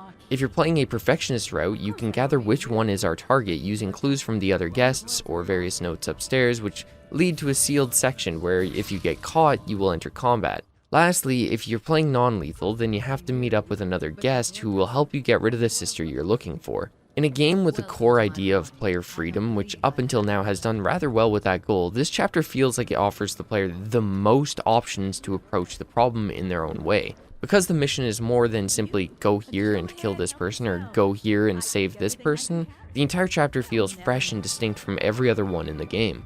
The Boyle Mansion itself goes a long way to helping this case of unique identity. Compared to everything else we've seen in the game, it's clearly the most opulent. The streets in the background are more lively and rich with the fireworks going off in the background, and the manor itself is draped in colors. Red, golds, greens, browns, all mixed together to show off the wealth of the mansion, and the cleanliness stands out in a city ravaged by death and disease. At this point in both the game and this video, the gameplay structure is pretty well defined, so I don't think I need to break down every piece what this mission entails. Instead, I want to bring up two important changes that happen with this chapter other than the introduction of tall boys. First is another type of enemy. In a low chaos run, this is likely the first place you will run into one of the Order's guards who carry this music box. When it's used, it will damage you and prevent the outsider's powers from working. This is a pretty cool mechanic to add some depth for a player going the combat route. The idea behind it was actually presented in the last chapter on a note, but the concept is that by playing certain notes at the right frequency with the right instrument, you can interfere with magical stuff for sciencey reasons. Yeah, it's a bit ridiculous, but we're teleporting around with the powers of a god, so I think we can give it a pass. The second is the moral choice presented in this mission. There is a man wearing a rat mask at the party who will declare his undying love for Lady Boyle. Luckily for us, it's the one we want taken out. He says if we can get her to the basement, he will take her out of the picture for us without having her killed. There is a boat in the cellar where he can take her to his mansion where she'll essentially live out the rest of her life as a kidnapped victim with, presumably, all that entails. There are quite a few ways to go about getting Lady Boyle down there, including possession, knocking her out, and stopping time to walk her there, or even just talking to her. The gameplay aspects are great, but once again I have to say that I feel like just outright killing her is the significantly better option. Think about what we're subjecting this woman to if we hand her over. I don't want to get too far into it because again, the concept is legitimately uncomfortable and outside the scope of this video, but it's obviously an objectively evil thing to do. Let me explain, and firstly, I don't like the idea of doing something like that just for the sake of it. When it comes to the concept of morality, I love it though, because to me it seems like flipping the script on what video games normally do when presenting a player with a good or bad decision. In the previous chapter where this came up, I decided that forced between the two options of torturing the Pendletons and killing them, I would rather just kill them. I can, at the very least, however, understand that somebody may decide that their sense of justice demands some sort of violent retribution or judgment. I wholeheartedly disagree with it and would fight against it as much as I could, but I can at least understand. I cannot, for the life of me, imagine that anyone would think that this is a good option when it comes to Lady Boyle. I understand that the idea is we are on a very tight time schedule and we have to deal with her right now, so we can't do something to frame her or have her imprisoned because she's a person in power with high connections, so she could likely wiggle her way around of or out of any schemes that we could put into place. Still, the idea of subjecting her to being imprisoned unlawfully by some creep who probably wants to chain her in his basement is just outright evil. Yeah, she's a bad person, but this is unarguably a horrific thing to do, and in a game where the developers have spoken out multiple times about how they wanted to make the player think about their actions and violence, I can't help but see this as intentional. When playing with the idea of violence in video games, and maybe even directly attacking people who insist you should always do the non-violent route, introducing a choice like this, where the non-lethal route is clearly the worst option, is incredibly interesting. Except, it also comes across as incredibly contrived. See, this decision is absolutely drenched in developer intention. It makes the binary choices we're making feel a lot more video gamey when you think about it, because now you realize your only choices are help kidnap a woman and basically have her chained in a basement at the whims of the kind of person who would ask you to do that, or kill her. It's too strong of an option in a game when we're supposed to have a lot of freedom and agency. We've already supplied another solution too. We kidnapped Sokolov and kept him alive as a prisoner of war. Why can't we do the same with Lady Boyle? Our whole purpose is to bring the right people to power so we can deliver justice to those who have been abusing in the first place. So the idea of capturing her and having her pay for her crimes through a justice system makes a lot more sense and would make a powerful political message when we take the throne. At first glance, I really like the idea of presenting a non-lethal option as potentially being worse than lethal options, but this one goes too far in the extreme, and once you start to think about it, it shows just how flawed the whole system is. Literally almost any other option would be better than this. From my point of view, it makes the whole two-choice system feel worse in retrospect, and it really took me out of the experience. Before this point in the game, I could accept it as a mechanic and didn't really think about it too much because it didn't hurt my immersion that there were only two options for me to act on. But once one of these options hits a certain level of extreme, it retroactively made all of those previous decisions feel arbitrary and broke my connection to the character. Just like before, does this really feel like an action the Lord Protector of the Empress would take? Would he really subject a woman to this kind of torment while putting his daughter on the throne? I don't think so. I didn't bring it up when we started the mission, but Pendleton does give us a side objective before we left the pub. He wants us to give a letter to the man in the wolf mask. If you do this, you will end up in an old-fashioned duel with the man where you can kill him or knock him unconscious using the gun or a crossbow. There are actually several interesting side objectives in this mission you can engage with that I usually don't, for much the same reason a lot of people miss the details in the Sokolov mission. They're just a little too out of the way. In this instance though, it's because the main draw of this mission is so much more interesting that it overshadows most of the side objectives. If you've ever played the Oblivion Dark Brotherhood quest where you play as a murderer at a party, you probably understand what I'm saying. As a final point of contention for me, during the research for this script, I found out that there is a book written after the game was released which bridges the events of Dishonored and its sequel. In the book, it is established that Lady Boyle was kidnapped, and that is the official canon endorsed by Harvey Smith. I haven't read the book, and while it technically shouldn't count towards the experience and critique of this video essay, it does still kind of irk me that they decided that Corvo would actually go through with this route. As we exit the manor, the main gate that Samuel is waiting behind begins to close. If you're fast enough, which I always have been, you can simply get to him by going underneath the gate. Otherwise, you have to get past it, as the objective in the top right suggests. This time, there isn't much of value to be gained at the Hound's Pit pub. Once we have again talked to Pendleton, Emily can be found hiding in your room, and we get our main mission info from Havelock. It's time. We're going after the Big Apple, the Lord Regent. Corvo, the time has come. Everything we have done, everything that you have done, has served to make this moment possible. The Lord Regent is exposed, Corvo. Vulnerable. And now everything is in place to strike at him. We're one step from the throne. One man, one beating heart, is all that's left of the forces that brought this city to the brink of ruin. It is simple, but it will be far from easy. The Lord Regent's paranoia has reached an all-time high. He has lost the support of the Overseers, the Parliament, his financial base, and he's lost Sokolov, who made his security technology. So at Dunwall Tower, he has consolidated every remaining loyal man around him. He knows something is coming. He knows you are coming. And everything depends on him being correct. Piero will help you prepare. Then Samuel will take you close to the tower, near the waterlock. Last time you were there was the horrible day that all of this started. Now you will go there and end it. Good luck, Corvo. I'm not sure what else we could say, other than our hopes are riding on you. I love how he says everything we've done comes to this, like they've done anything more active than drink every day in the pub. I'm sure they were doing important stuff. Once again, we're off without sleep. Out of all the missions since the Save Emily one, this feels like the mission we would want to be well rested for, but whatever. Samuel was once eager to hear Havelock's stories of the sea. But perhaps the Admiral is not what he expected. Ready to face the Lord Regent? About time we took care of my say. Long past time. This is it, Corvo. Your last memories of Dunwall Tower might not be good ones, huh? So maybe you can make up for what happened back then. It'll be a bit of a climb from the waterlock. Most important thing is killing the Lord Regent. Built himself quite a place at the top of the tower. Calls it his safe room or something. Crazy if you ask me. Another point of interest while I'm giving you the grand tour, Corvo. Broadcast control station here where all them announcements come from. Might be worth looking into. Ready?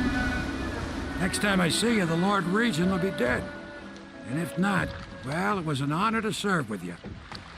This is the first mission where your total chaos score really affects things in a big way, though if you didn't know how it works, you may not know on a first playthrough. Simply put, the less people you kill, the easier it'll be, but we'll get into that later.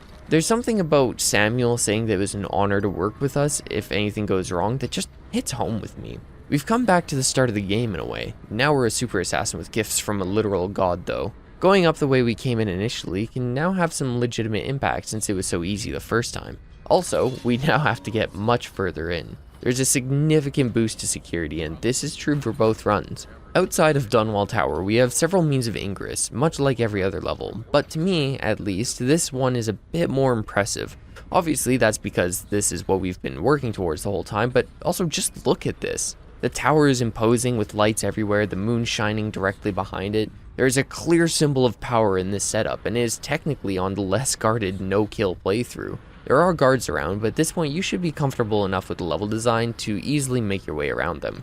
This is your first major reward for the low chaos playthrough, and very little attention is actually drawn to it, which I like. If at some point, a character like Samuel said something along the lines of, "It's a good thing you've been so stealthy, Corvo, clearly they aren't taking this as seriously and there are less guards out," then the whole experience would come crumbling down in my eyes. I know some people don't care about immersion, but this is literally an immersive sim. But once we get into the tower, we can overhear a conversation between the head guard and the Lord Regent. He reveals that he is quite comfortable in the security of his guards and tower, even against the warnings of his head guard. Through his relaxed attitude, we can infer that despite the loss of his main supporters, he feels confident that his power and his position is enough to keep him safe. This makes things a lot easier for us, and even with our superpowers, this level can be a bit of a handful, especially when you take into consideration that, much like our other targets, simply knocking out the Lord Regent won't do anything for us. You can still do it though, if that's what you want to do. I did. It was fun.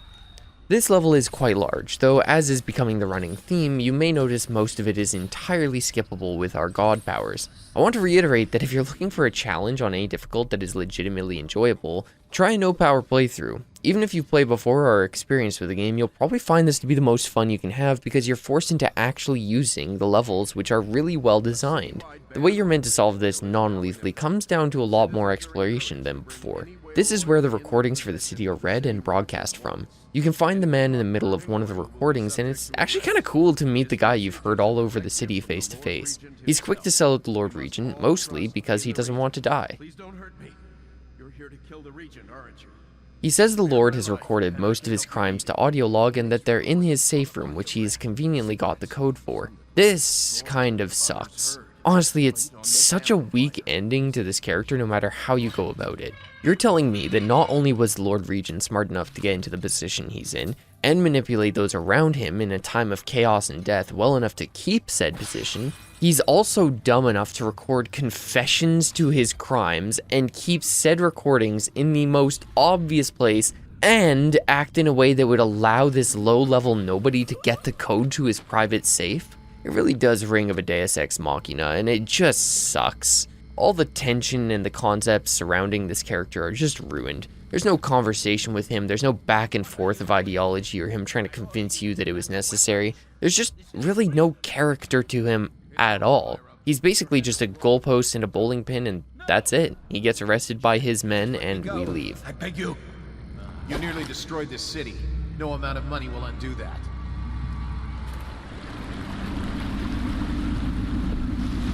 Big changes. Makes me uneasy, to tell the truth. A small fry like me always gets the worst of it. But maybe it's going to be different now. The Lord Regent is gone. The Abbey has a new High Overseer. I'm guessing our work is almost done. The others are in the bar. No doubt waiting to raise a glass in your name. Me, I think I'll just linger out here if you don't mind. Reflect on things while we have a moment. Congratulations, Corvo.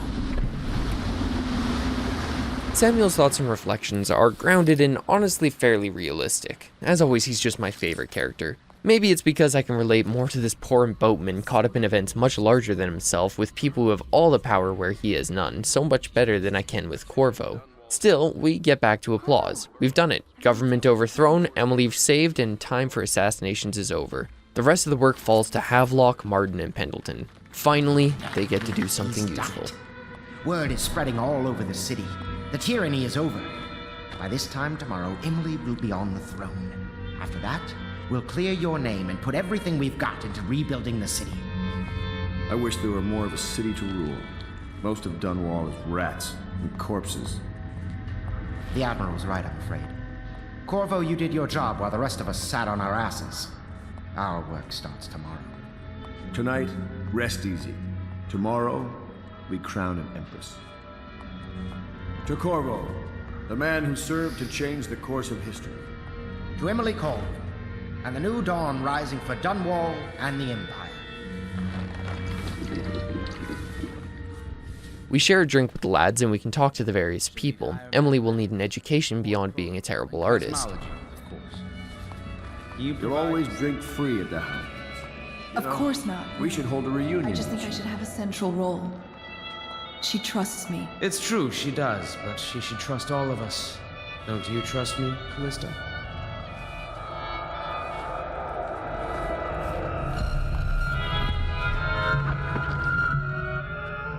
We get a bit woozy off of one drink, and you can probably see this twist from a mile away. When we try to get to our bed, a weird screen effect gets worse, and we collapse, clearly having been poisoned by those we called comrades.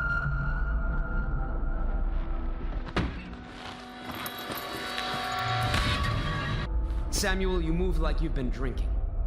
Did the poison work its magic? Is he dead? It better have worked. It cost me a month's profit. Yes, sir. I believe Corvo has breathed his last. Just as you wanted. You've done a fine job. Remember, we need the body. If we come forward with the corpse of the man who murdered the Empress, we'll be greeted as heroes. Yes, it'll grant us legitimacy. We'll be the men who rescued Emily and brought down the Lord Regent and his assassin. You'll see to the body, won't you, Samuel? Yes, sir.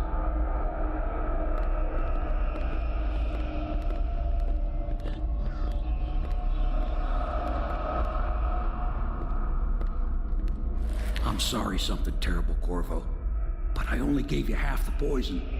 They were watching me and it was all I could think to do. I think you're strong enough to survive that.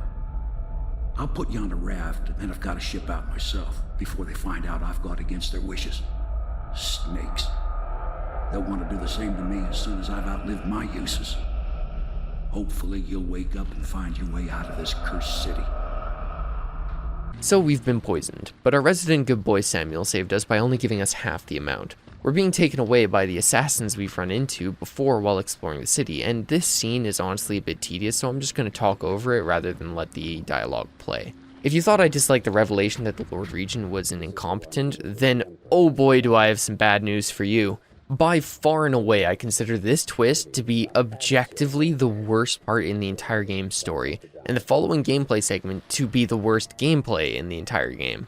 This whole string of events feels like a twist for the sake of a twist without any real thought as to how it would make any goddamn sense in the story. Like I said, I'll suggest a bit of a rewrite later, but for now we get to see our Empress's assassin up close once more. This is Dowd, and he is reasonably intimidating in a way.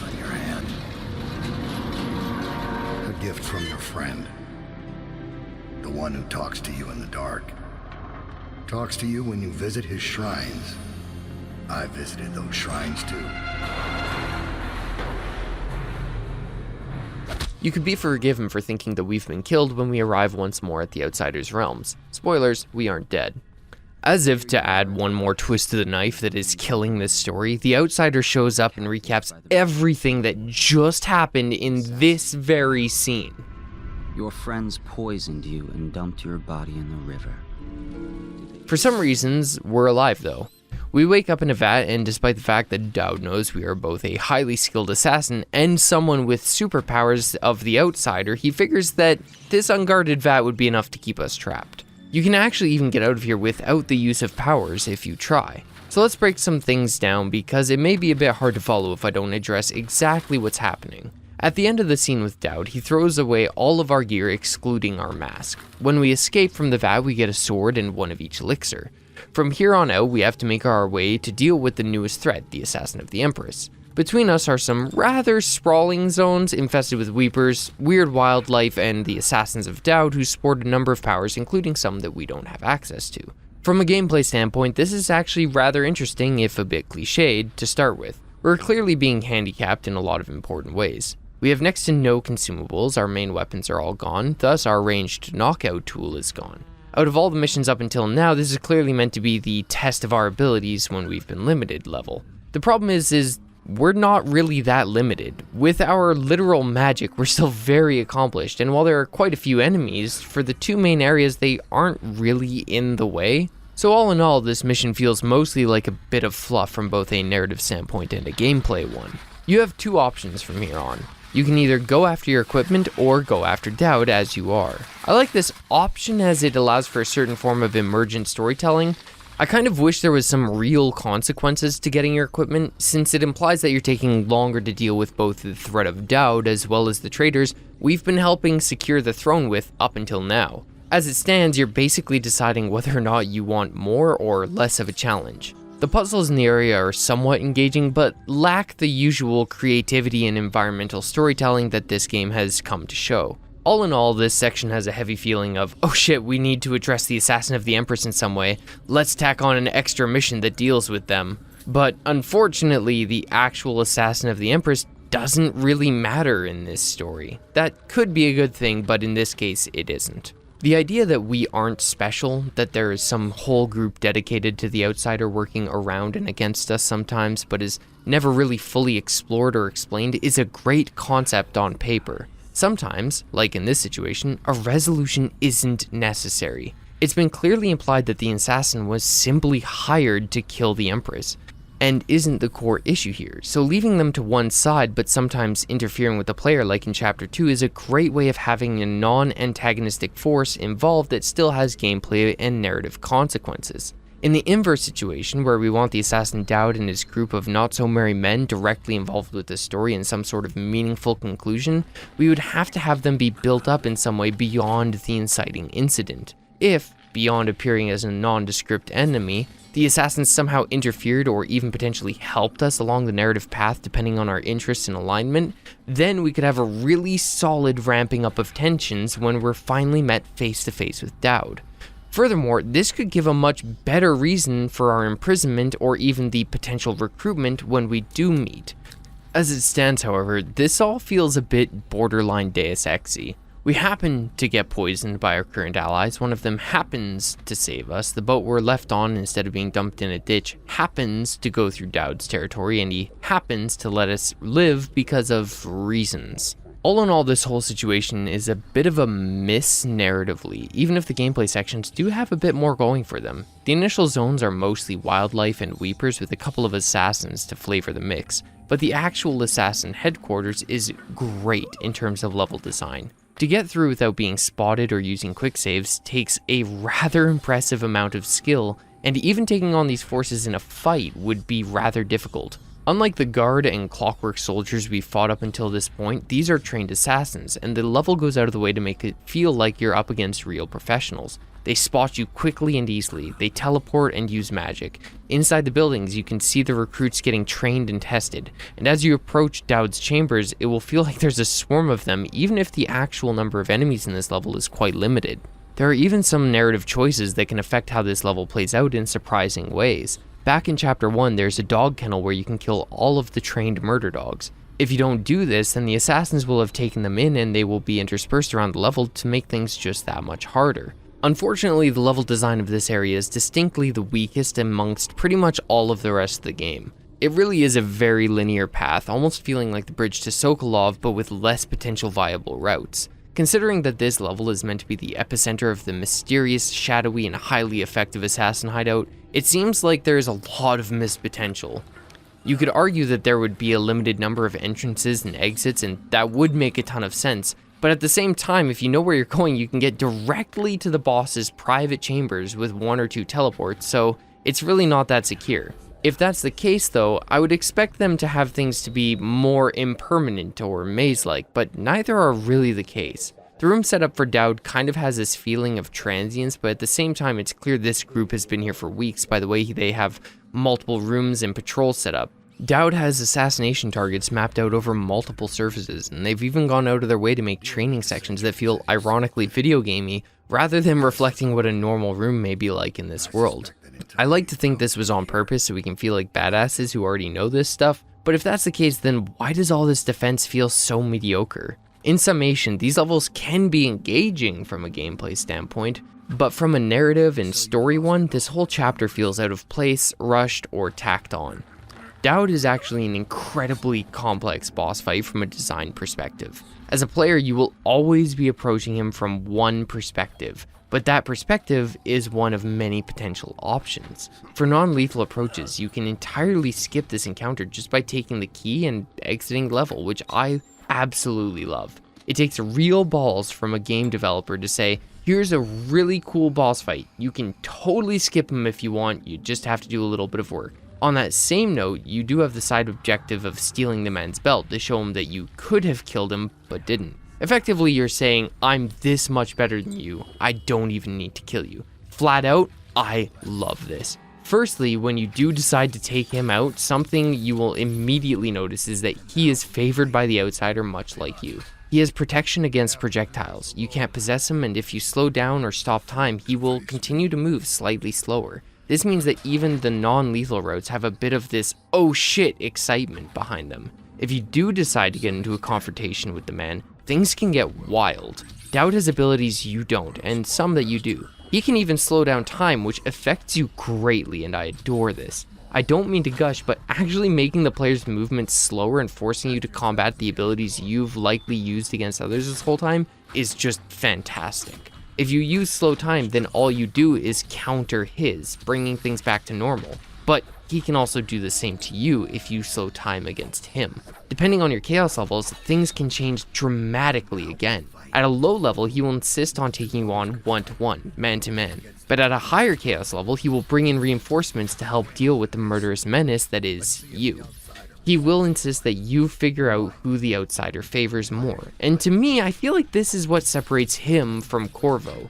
To us, the outsider's powers are a tool and a bonus, but to Dowd it clearly carries some more meaning. We know that the outsider doesn't really care, he just wants to see an interesting play. But Dowd thinks that whoever wins has the outsider's favor in the same way that someone may insist that they have God and anime on their side. However this all plays out, you have to escape the level via a sewer system below Dowd's room. This is one of the very few times that the quest markers are borderline mandatory during the main game, making this chapter feel even more tacked on. There is almost no indication outside of a quest marker that you are supposed to go down below to escape this area. And even referring to a walkthrough didn't help me because almost all of the walkthroughs are written as though you have quest markers on. I think I can summarize this chapter very easily in one sentence. A predictable twist happens that puts you in a vanilla feeling level with an out of place, outstanding boss fight that all in all feels like a tacked on afterthought. Let's move on. So we've been betrayed. We need to get back to the Hound's Pit's pub to figure out what they've potentially done with Emily and try to get some kind of justice/closure on why our allies have done this. Spoiler alert, we'll only find out what they've done with Emily, but let's slow down.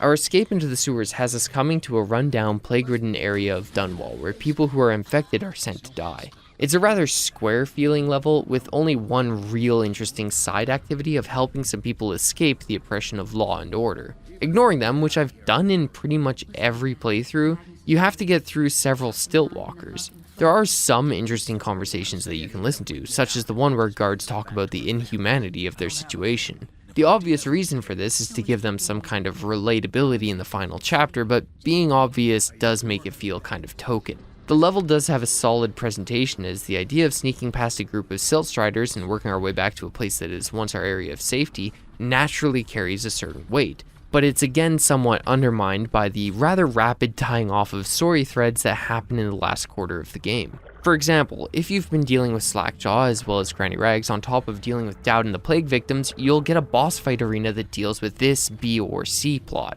It blows my mind that the developers and writers at Arcane felt this need to wrap up every single story with a neat bow in the final chapter. Naturally, this is what everything has been building up to, so I can understand on some level that they want to offer closure to the player on the events happening in the world, but let's dissect this for just one moment. The writers gave us a twist. Our companions betrayed us for reasons unclear, stole our child, and left us for dead. By chance, the one meant to poison us spared us, kind of. Then, again by chance, we're found by the person who murdered our lover and Empress, but are left alive.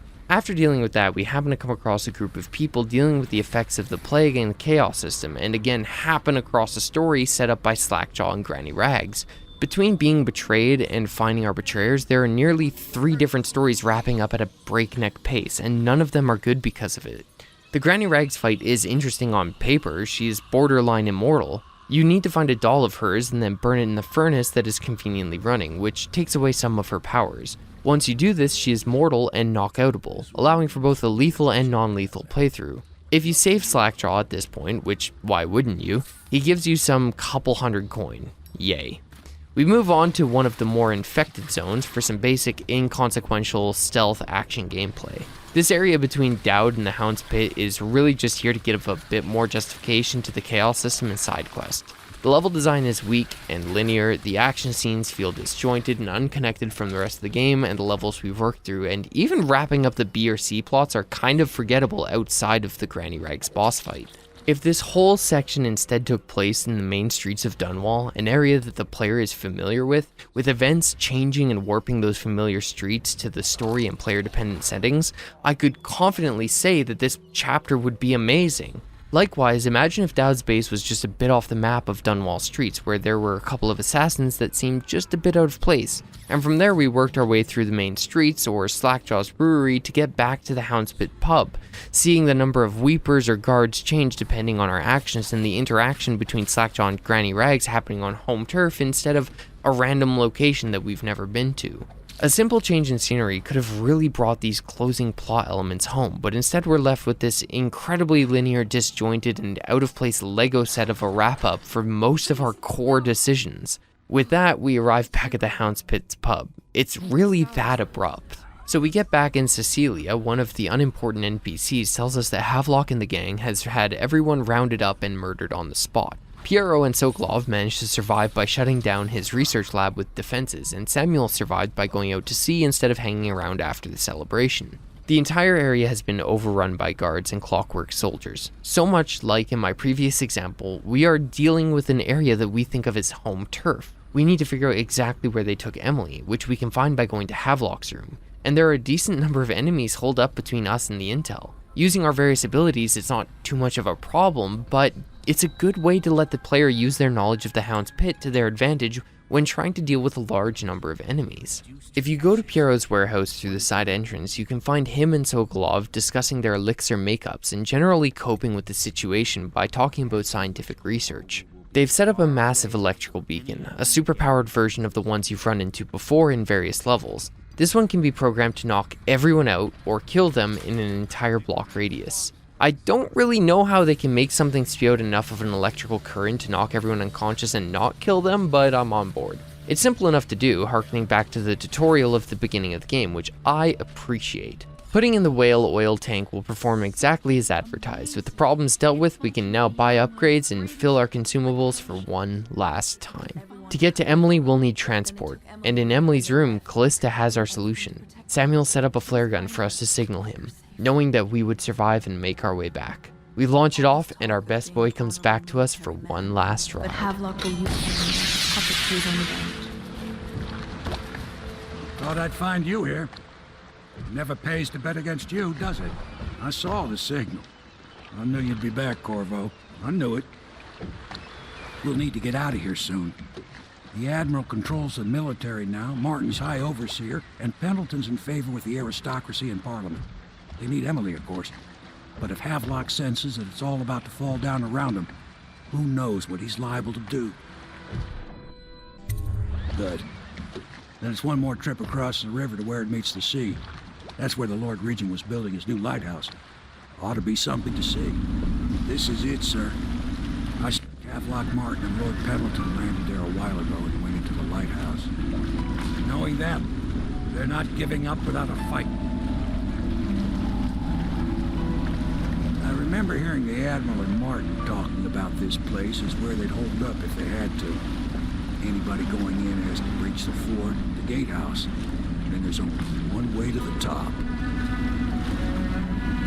All I can say is that it's been a pleasure serving with you. Maybe after all this is settled, we'll see each other again. Good luck, Corvo. If anyone deserves it, you do. Give my best to Emily. After she's on the throne, she won't have time for an old man like me. I knew you were sharp, Corvo. But somehow you managed to get through all this mess without losing sight of what really matters. For that, I respect you. The city's gonna pull itself up, I believe. Too many good people here to let it all turn to ashes. I'd best be going. Battlefield's no place for an old sailor like me. That time is long past. Good luck, my friend. Samuel Beechworth went to sea to forget a hopeless life. He succeeded. It's kind of touching hearing Samuel's last lines here. Hoping to meet up with you, wishing you luck, and his last thoughts on your character just hit home for some reason. I'm a bit biased because I like his character so much, but the way he's literally carried us through the story just has me attached to him unlike any other character in the game.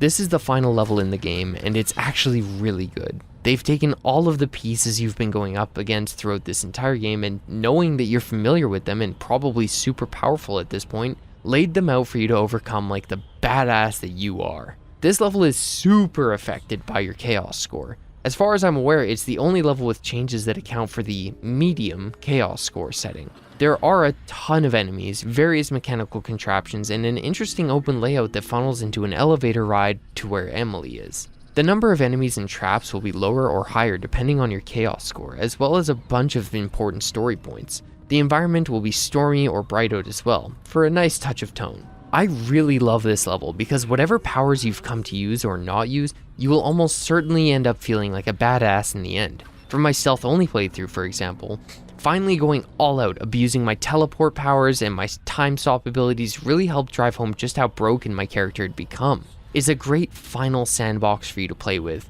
and an interesting inversion of a standard gameplay formula. Usually, you want the last challenges to be as hard as possible, and if you just threw a new player into this level, it would be ridiculously hard. Because of our experience and familiarity with the systems though, the ease of getting through this area feels earned and rewarding rather than disappointing. Also, in a high chaos playthrough, this level is significantly harder. When we get to the top of the level, we come across a rather surprising scene. Havelock is muttering to himself alone, surrounded by the bodies of his conspirators. He's, for some reason, poisoned the rest of them. Ejected from the academy. Samuel, the useless old, hungry for purpose. Couldn't be with us tonight. Always too sure that was my problem. Never hesitated. Too sure of what I wanted. Too sure of what I wanted to do when other men stopped to consider. Saw it as a weakness. I know Corvo's coming for me just like he came for the others. Crossing the island below like it was nothing. It's only a question of how and when. I'm lacking a counter move. It's all fallen apart. All the steps that led us here made sense.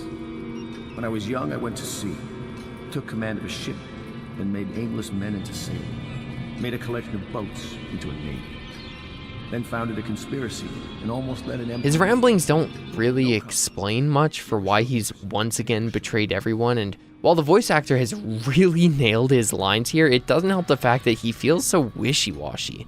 I do like the line where he acknowledges the fact that we're probably going to get through his island of guards with ease though. So you can kill or knock out Havelock and grab the key off of either himself or a table beside him. If you approach him, he will say he won't bother fighting you, showing you the key to Emily's room. It's a trap, of course. If you take it, he will attack you immediately. So we rescue Emily. She's fine and has a really weird line. Corvo! I knew you'd come. Is it going to be okay now?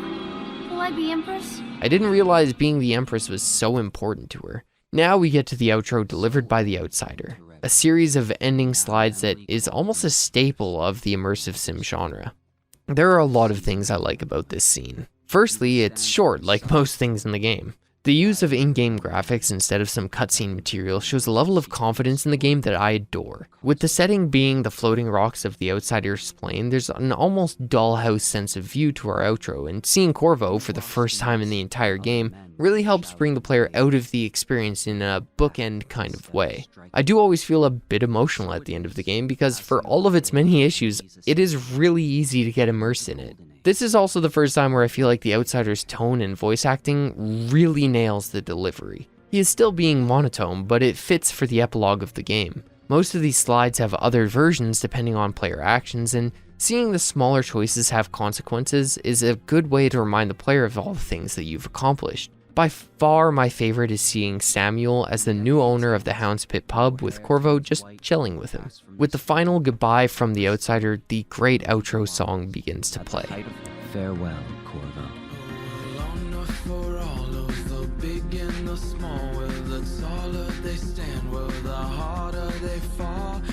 So here we are at the end of the game, and overall my opinion can easily be summarized.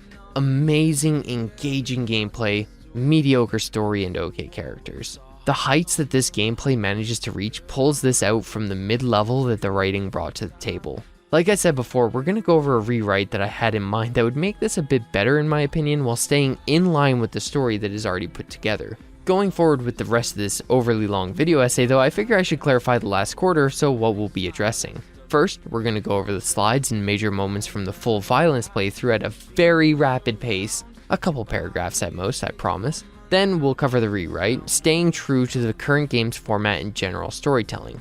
Then we will reach our conclusion. So let's kick into it. Firstly, with this run, I played on the hardest setting. I killed nearly every single person I came across, and it took me about a third or less of the time to complete the game. Having played through this mode, I can confidently say that this game is balanced for hard when playing normally. The developers allowed and built for a system that accounts for people playing a murderous villain, but the gameplay is significantly easier when you can just go to town killing everyone you come across. There are a few exceptions to who you can't kill, and the ones you can't aren't too surprising. Skipping the intro, I tried to kill Granny Rags, but she turned into a pile of rats. Killing both the High Overseer and Callista's uncle took no effort. The second mission in, I could kill Slackjaw. Technically, I didn't need to take out Slackjaw, I just wanted to. Killing the Pendleton brothers was incredibly easy, and the mission took significantly less time, which is unsurprising. I basically cut it down to a third of the amount of content, kind of like I did with the Pendleton family. At this point, I was just over halfway done the run at only an hour and a half in. I ran with a similar power tree as in my previous run, but I also took some killing specific powers, such as the one that turns any people I kill into piles of ash. Barreling through rescuing Sokolov, I kind of realized the core issue of any subsequent runs in this game is that there is almost no need to explore. Knowing where I needed to go and what I wanted to do means the game is a lot shorter and leans much more on a skill challenge kind of style. You can see that I'm running with the quest markers on, and honestly, it really just turned this into somewhat of a mind-numbing experience. The party for the Boyle sisters was still just as much fun. It turns into a sort of fish-in-a-barrel situation where hunting down everyone becomes a twisted sort of game of its own. A lot less skill involved, but still weirdly engaging. The first real change came with going after the Lord Regent. Instead of coming down to his bed like before, he's holed up into a tower, which was kind of cool to get to. There's quite a bit more security, and while getting to him without being overwhelmed isn't particularly difficult, it's cool to see him holed up and scared. This is one of those times where I feel like killing him doesn't actually make as much sense. While it could work, I feel like taking the man in charge to trial for an execution makes far more sense, though I'm still salty about how it happened in the non-lethal playthrough. The second major change is that when we're poisoned, Samuel talks down to us. It kills me every time. He's so much more vindictive, and really he's been there on the ground with us each and every time we've set out. He's more likely to experience the changes due to our actions and is more intimate with the way we operate. Why I keep sticking my neck out for you eludes me. But I only gave you half the poison, Corvo. They were watching me do it, but not close enough. Maybe you'll survive it. I can hardly blame them for turning on you. After all the people slaughtered in the name of this cause, if you're lucky, you'll wake up and find your way out of this doomed city. If not, well, goodbye. Skipping forward, we get into a cool fight with Dowd. Just kidding, he still dies in one hit. He may be blessed, but he's only human. As we get back to the Hound's Pit pub, we murder Piero and Sokolov. Then on the boat with Samuel to rescue Emily, we have somewhat disjointed dialogue, but we also learn that Samuel may have the plague in this go-around. I knew it. We should start off soon.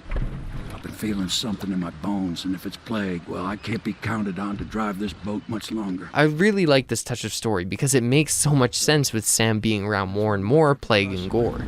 So the Admiral's power mad, Martin's a snake, and Lord Pendleton is a coward. And you, Corvo, the things you've done, you could be the worst of us. I've seen a lot traveling with you. Now get off my boat. At the island, he curses us out. It's stormy, he hates us, and he shoots his gun into the air to alert everyone to our arrival.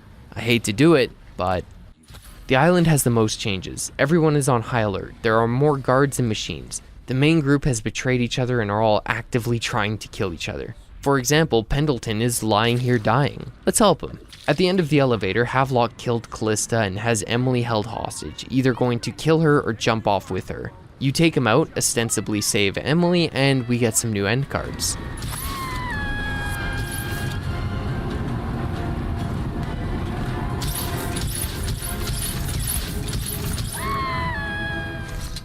Much like before, I really like these. They feel disappointing to go through, and that's the point. Everything is ruined and you helped get it there. Good job. I do like the one of Corvo sitting next to Samuel's grave though. What a weird idea. In this ending, basically everyone dies, is betrayed, and Corvo leaves the city on a boat to a new life somewhere. Alright, it's time to address the rewrite.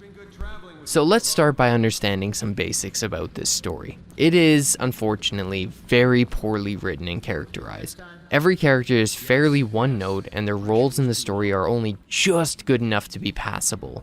The two worst moments are the initial betrayal during the assassination of the Empress and the betrayal of Corvo during the Darkest Hour. So to keep true to the story, I believe there are a couple of core concepts that we need to maintain while improving the overall structure and pacing, without adding an immense amount of work for the studio. Firstly, the characters need to be reorganized. The villains being first. They are already in place with the assassin Dowd. The main conspirators should be completely removed and replaced with the group that we end up with at the Hound's Pit pub.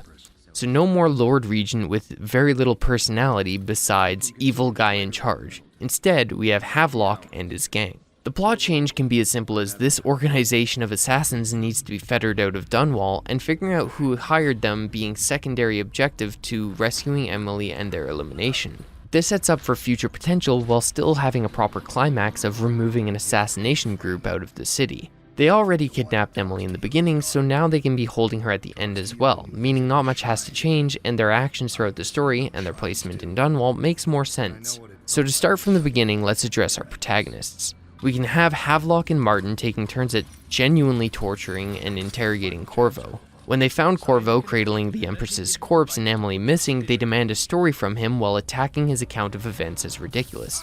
After all, who would expect teleporting assassins? Corvo must have thrown Emily's body to the water, but then the group changes sides after interrogating him.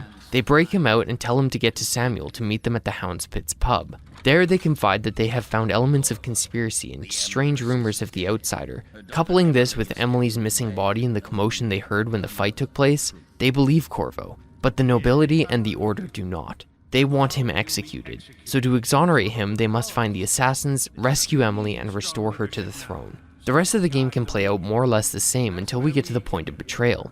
The last three maps are the only real ones that have to change, but only in story presentation. To bridge the gap, let's quickly go through the assassination targets to explain their deaths or otherwise still being needed. The Order can still be under suspicion, either by Havelock or Martin. They are not technically part of the government, and with the Empress dead during a time of plague, they could consolidate their power. Overseer Campbell could be a lead figure pushing for both Corvo's death and the de-empowerment of the throne. While on the mission, there can be clues that he had been colluding with the assassins or their correspondence as well, further incriminating the Order. With Pendleton, he can easily have overheard or found evidence that his brothers were involved, or that the greater nobility at large had conspired this series of events, and wanted to push the blame on Corvo, hence the strong-arming for his immediate execution. Sokolov could still be needed to find the core conspirators in the nobility, the leader being one of the Boyle ladies. This mission map where we killed off the Lord Regent could instead be used as a fact-finding mission, changing up the style.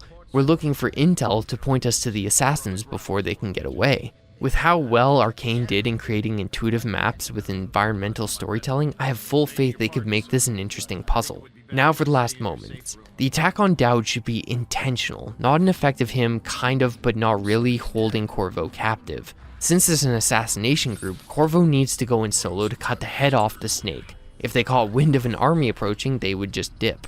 The attack on the assassins of Dowd's base should be the culmination of the player's findings while taking on the assassinations. The boss fight against Dowd should either be mandatory for high chaos runs or an extreme test of stealth skill in low chaos runs, making the player's playstyle more important and giving a bit more weight to the only other character we know of that has the outsider's blessing like us. I don't count Granny Rags because she's clearly on a much higher level. With that being done, all that remains is the betrayal, maybe. For the last map and how much it changes depending on chaos, I feel like the best case scenario would be 2 entirely different endings. In a high chaos run, Havelock and the gang would still betray Corvo, but this time because they believe he has become even worse than Dowd. They would say that he's become a real threat to the city, Emily, or both, and refuse to work with somebody who murders without discrimination any further. Because of how you've worked through the game in such a murderous way, the group turns in on itself, seeking to push blame on one person or another, still resulting in the infighting we saw in the vanilla high chaos run. The ending slide for this wouldn't have to change much, with Emily taking the throne to become a tyrant queen. In a low chaos run, Havelock's group is revealed to be the true conspirators behind everything. They hired the assassins, they orchestrated events and had you as Corvo eliminate the remaining people who knew about their scheme.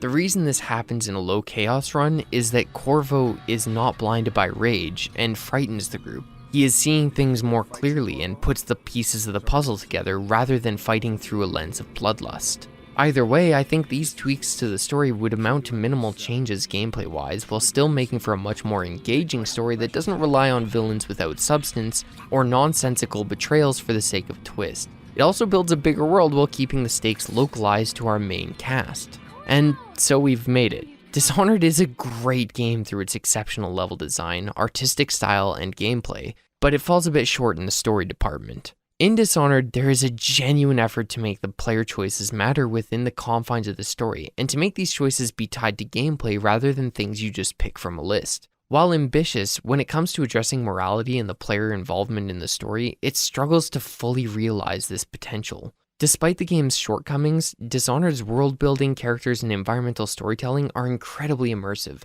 making Dunwall an extremely engaging setting. Certain design choices, such as the addition of things like quest markers when the level design clearly had so much effort put into it, unfortunately means that for all that hard work on display, many players just won't see or engage with the world as much as they could have. This is even more depressing when a hint system was basically already in place with the mechanical heart. I worry that as the tone starts to move towards criticism, my feelings about this game may have become somewhat unclear. I really enjoyed revisiting this game, and especially the DLCs, which focused more on playing with the powers and some more short stories. Even when I was railing against the story beats, I was very much having fun. I would personally enjoy this with more difficulty options, such as removing quick saves and the like, but I know that that is getting into my more niche complaints, and you do have to be pretty invested in a game to complain as much as I have here. This is a really good game, and even with its failure, the game demonstrates Arcane's ambition and willingness to experiment, which is something that is always worth commending. In the end, Dishonored was a memorable and worthwhile game that will probably always be among my favorites. Thank you very much for watching. I hope you have a wonderful morning, day, or night, whatever it is, wherever you are.